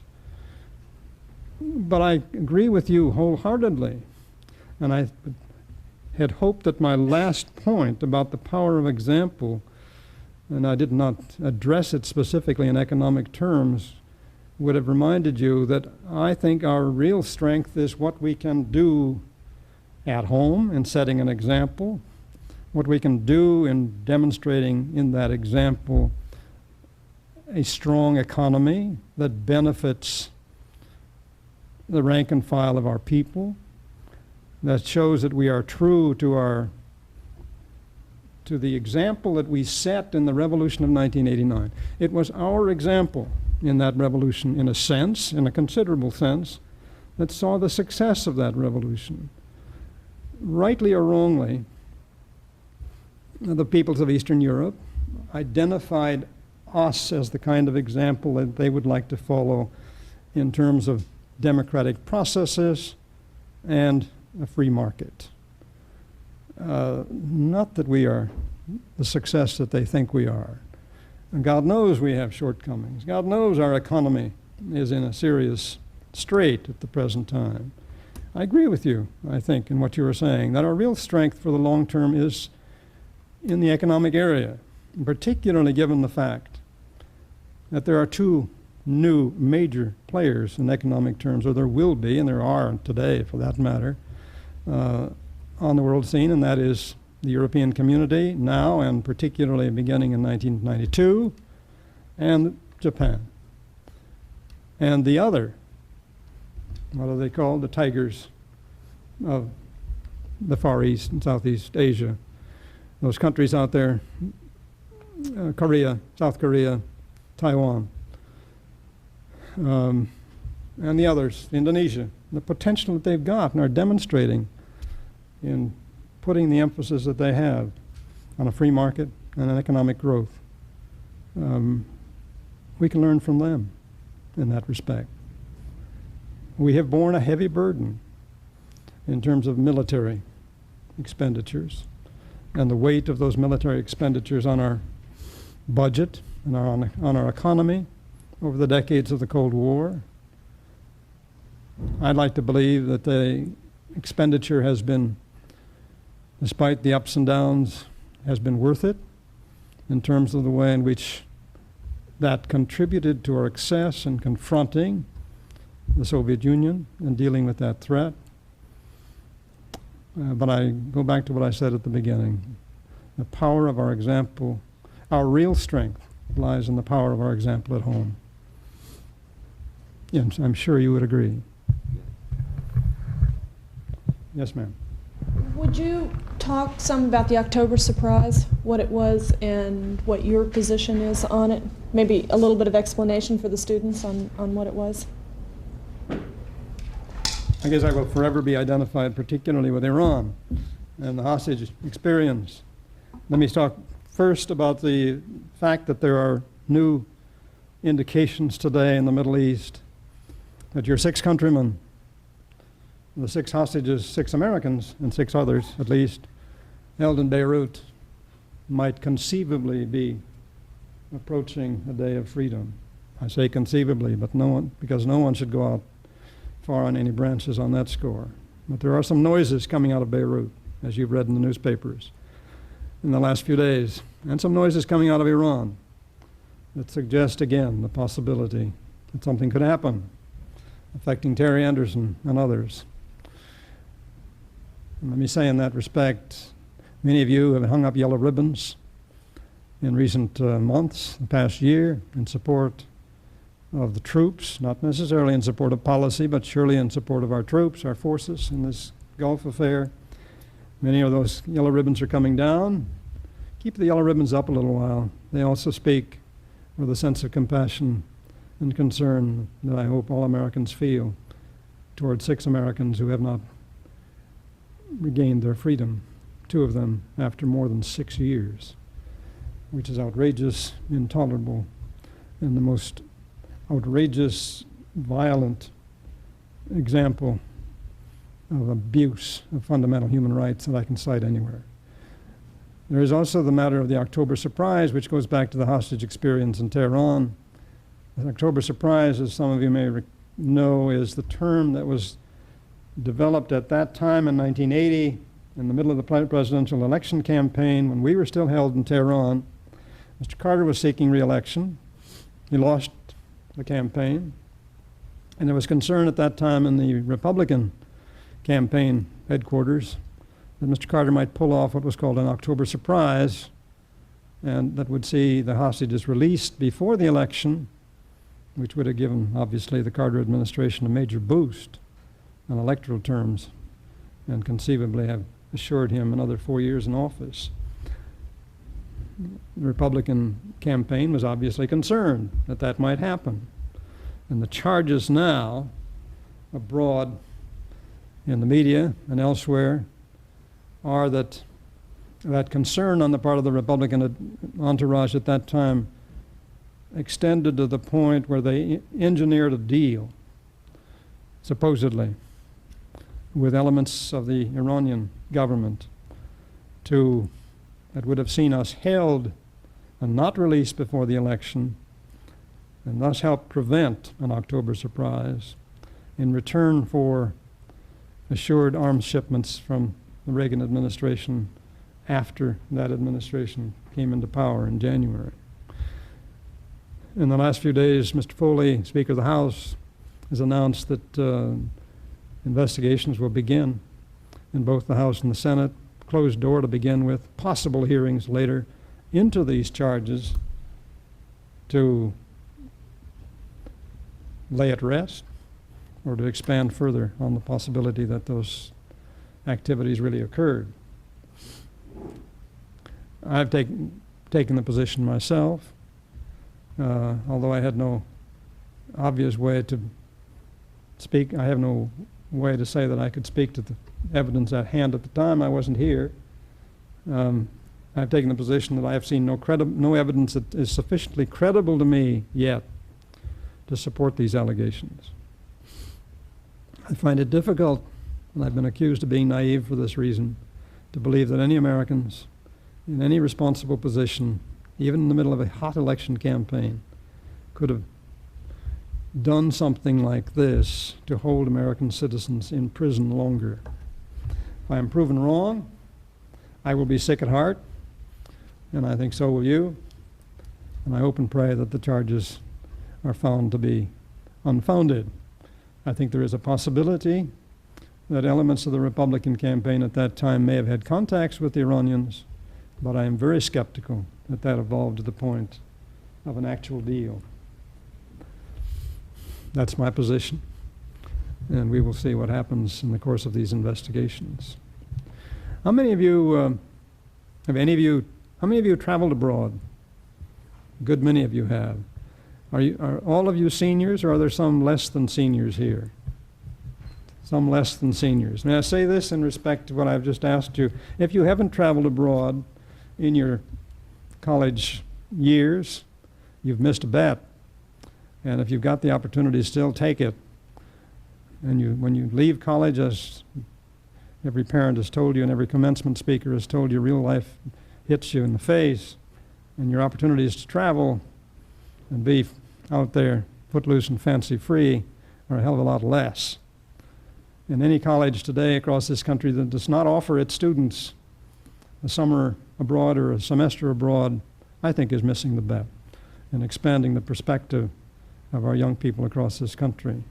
That's why, for example, I also tout the Peace Corps so much, because that's another example for Americans as individuals and for American young people as a group to broaden and deepen their perspective about this increasingly small world out there. How many of you are considering the Foreign Service? I think I asked before, 2 or 3. How many of you are considering the idea of a Peace Corps tour? Anyone? There's 1. 2 or 3. As the press reports of the last few days have indicated, about 10% of the Foreign Service today are former Peace Corps volunteers. They couldn't beat us, so they're joining us. I was one of those who was skeptical of the Peace Corps when it was put in place in 1960, and I confess today that I was wrong, and I am today a stout and strong admirer of what the Peace Corps does and what the Peace Corps experience does to young Americans who have served in it.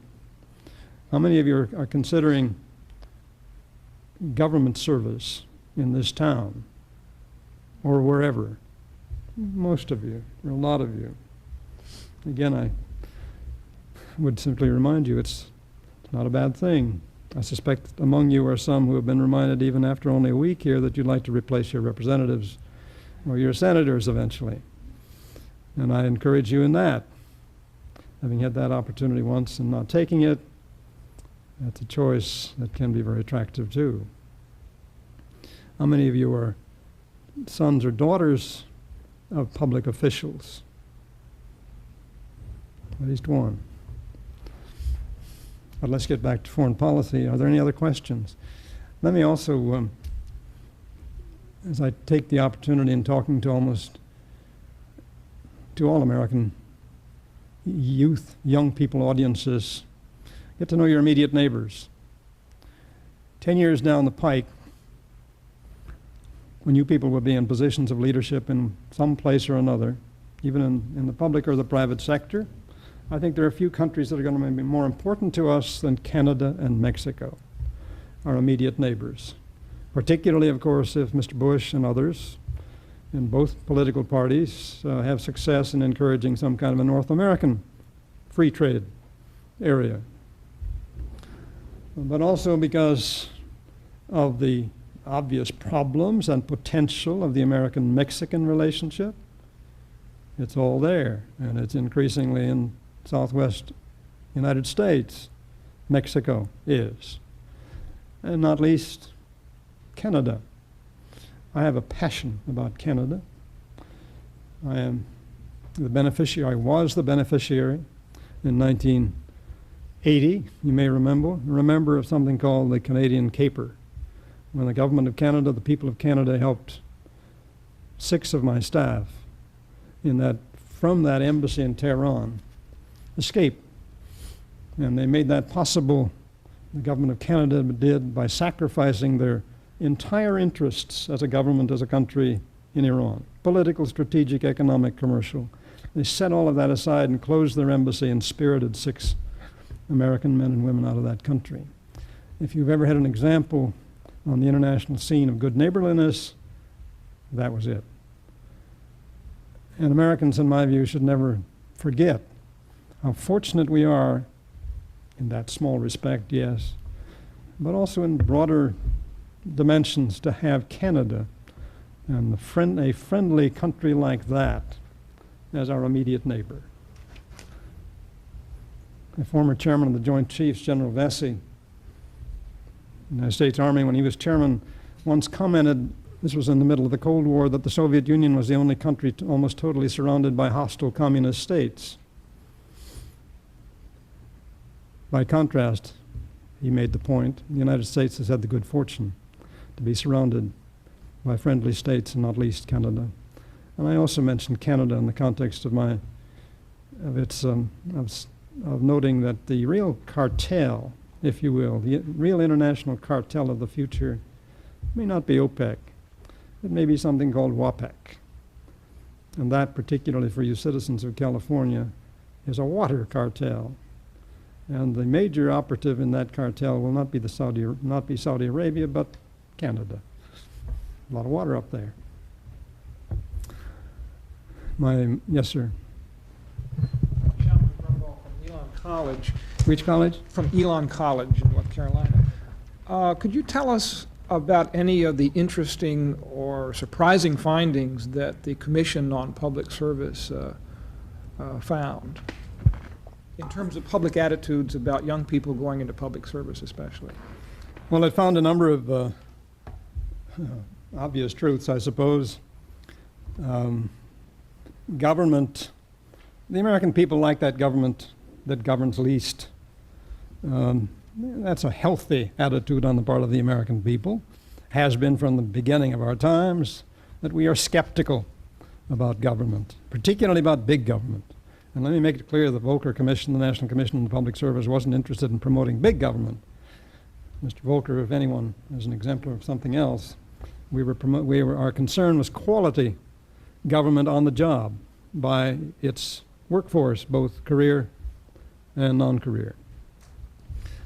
We found, to our regret, what we had feared before, that these attitudes extended to our young people, particularly during the 80s, a decade of opulence, if you will.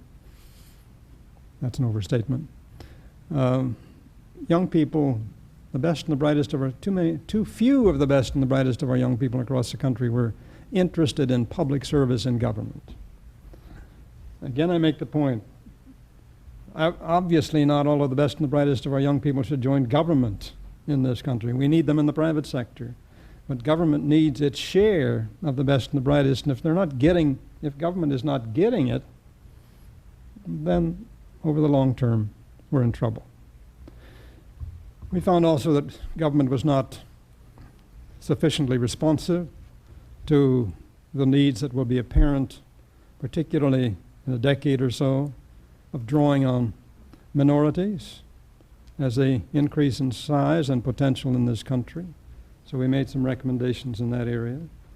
We found that government was not paying its workers sufficiently, thus contributing to this lack of interest, not least on the part of young people who, coming out of college, have got a lot of debts to pay off and are pretty well often turned off and attracted instead to the private sector when the offers from government are as low or as unpromising as they are. We found that government was not sufficiently effective in training programs within government and enhancing the quality of what it had to do the job better. We found that we were reminded that government that touches Americans most is not the federal government, but state and local government, and that it is in that area as well that a good deal needs to be done to enhance its attractiveness, its efficiency on the job, and as a result of our recommendations in that area, we have several states that have put together their own commissions on public service, among other reasons, to attract young people such as you into state government and local government. There is also a national commission on state and local government that is studying the possibilities in that area. I think I've about used up my time, but if there's any other are there any other questions? I know my successor is in the audience already. Yes, sir. Swing back towards foreign policy. You spoke up in your presentation about the enhanced role and reputation of the United Nations. This fall, the UN will elect a new Secretary General, which will that person will most likely lead the organization through the 90s into the next century. Do you have any comment or speculation on who the next Secretary General might be, or as a fellow diplomat or anything of that nature? No, I don't. I don't know who is going to be. There's speculation in the press as to who it might be. There's speculation in particular that it is Africa's turn, for example. that an elder senior statesman, diplomat hopefully, I'd like to think that whoever takes over should have some feel for the practice of diplomacy. That might be the person to whom the community will turn. As you know, the choice is subject to veto of the 5 powers on the Security Council. A good deal of discussion going on at the moment, I gather, because it has to be done this fall, I believe, with the General Assembly this autumn endorsing or turning down whatever the recommendation might be. I agree with you. It's going to be it's a significant choice. It always is, because even when the role of the United Nations was less or perceived as less or seen as less, it was important. Today it is much more so because of the way in which the United Nations today is involved in so many new and different ways, and its stature has been enhanced, and our attitudes toward it have been strengthened. Not regrettably yet, I don't think, to the point of paying all our debts to the United Nations.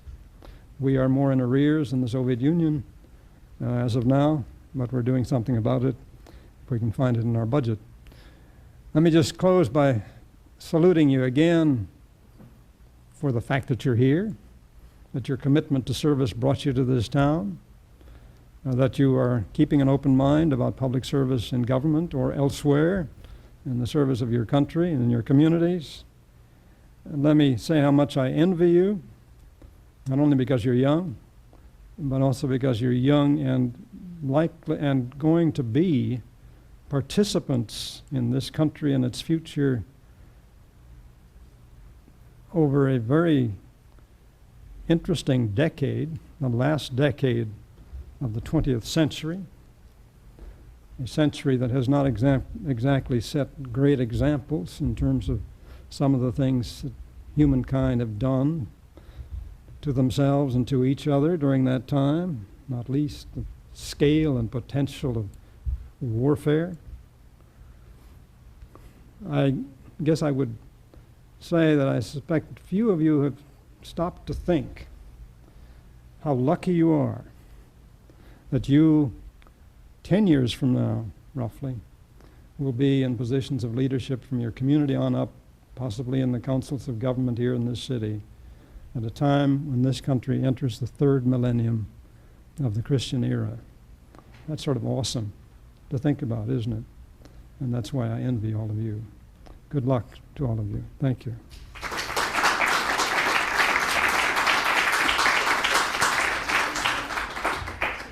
You've been watching the remarks of former Chargé d'Affaires at the U.S. Embassy in Iran, Bruce Langen. We now take a short break to look at the program schedule. Then we'll return to this Washington Center forum, and we'll bring you remarks by former CIA Director William Colby.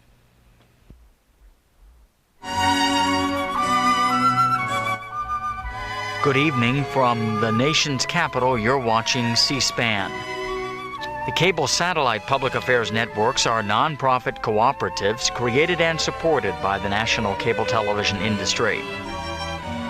Before we check the schedule in the hours ahead, we'd like to remind you to join us tomorrow morning at 10 a.m. Eastern Time for live coverage of a hearing conducted by a Senate Foreign Relations Subcommittee. Members under the chairmanship of Senator John Kerry of Massachusetts will be looking at the foreign policy aspects of the ongoing BCCI investigation. Our schedule continues in a few moments as we stay with today's Washington Center Forum and the comments of William Colby, former Director of Central Intelligence. He spoke about the future of U.S. strategic intelligence.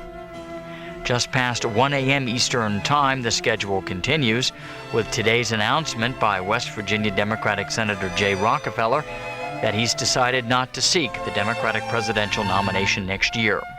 After that, you'll hear from representatives of the Leadership Conference on Civil Rights. That group today came out against the nomination of Judge Clarence Thomas to the Supreme Court. And at about 3:30 a.m. Eastern Time, that's 12:30 Pacific, we bring you the remarks of the Secretary of Agriculture, Edward Madigan. He was the guest today of the Regional Reporters Association.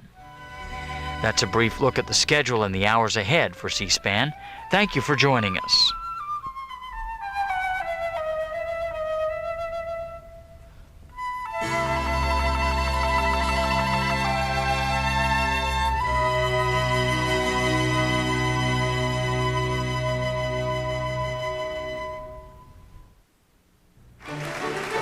Go behind the scenes of the events and issues you follow on C-SPAN with the C-SPAN Update.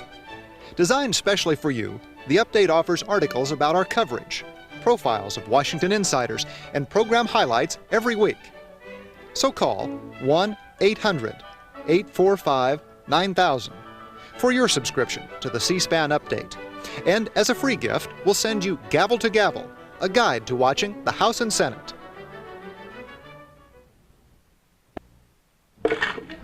Rounding them up. Welcome to the Washington Center. It's with great pleasure that I introduce to you our next speaker, William E. Colby.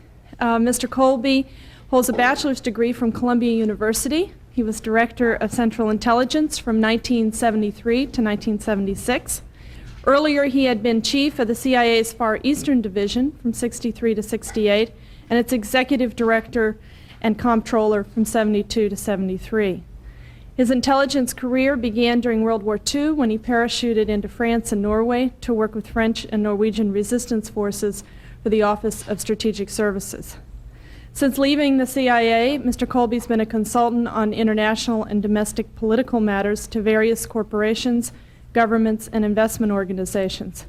He's practiced international and American law in Washington, has written 2 books, Honorable Men and Lost Victory, and numerous articles, and has lectured and appeared in many different fora throughout the nation and abroad. He is counsel to Washington law firm of Donovan, Leisure, Rogovan, Hughes, and Scheller. Mr. Colby has received numerous awards and distinctions during his career, including the National Security Medal in 1976, and was a decorated World War II veteran. He's going to discuss today the issue with us of the future role of strategic intelligence. And it's with great pleasure that I turn the podium over to him. Thank you. Thank you very much. It's a pleasure to be here and to have a chance to chat with you about the future of U.S. intelligence and where we're going with it.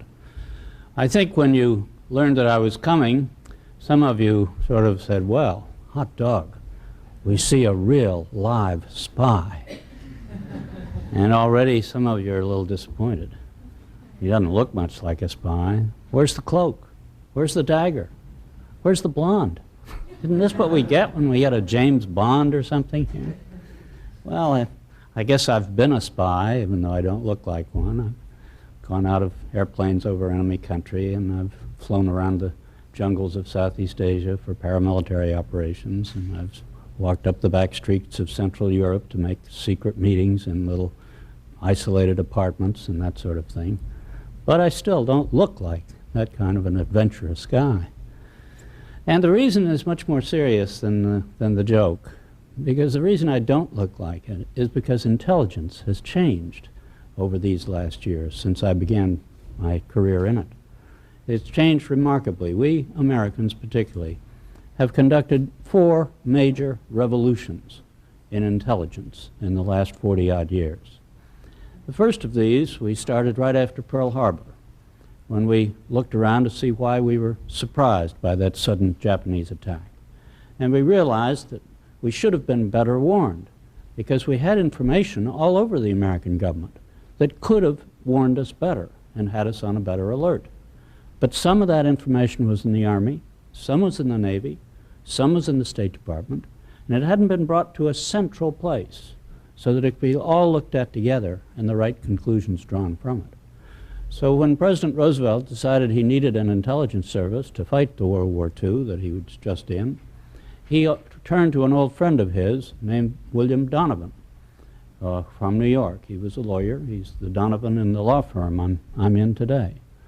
But he turned to this fellow because he had a reputation of 2 things. First, he was heroic. He'd won a whole slew of medals on the battlefields of France in 1918. But also, he was thoughtful. He was very much of a student, an intellectual. And he was avid innately curious about the world. He read all the books, he traveled around, looked at things, and all the rest.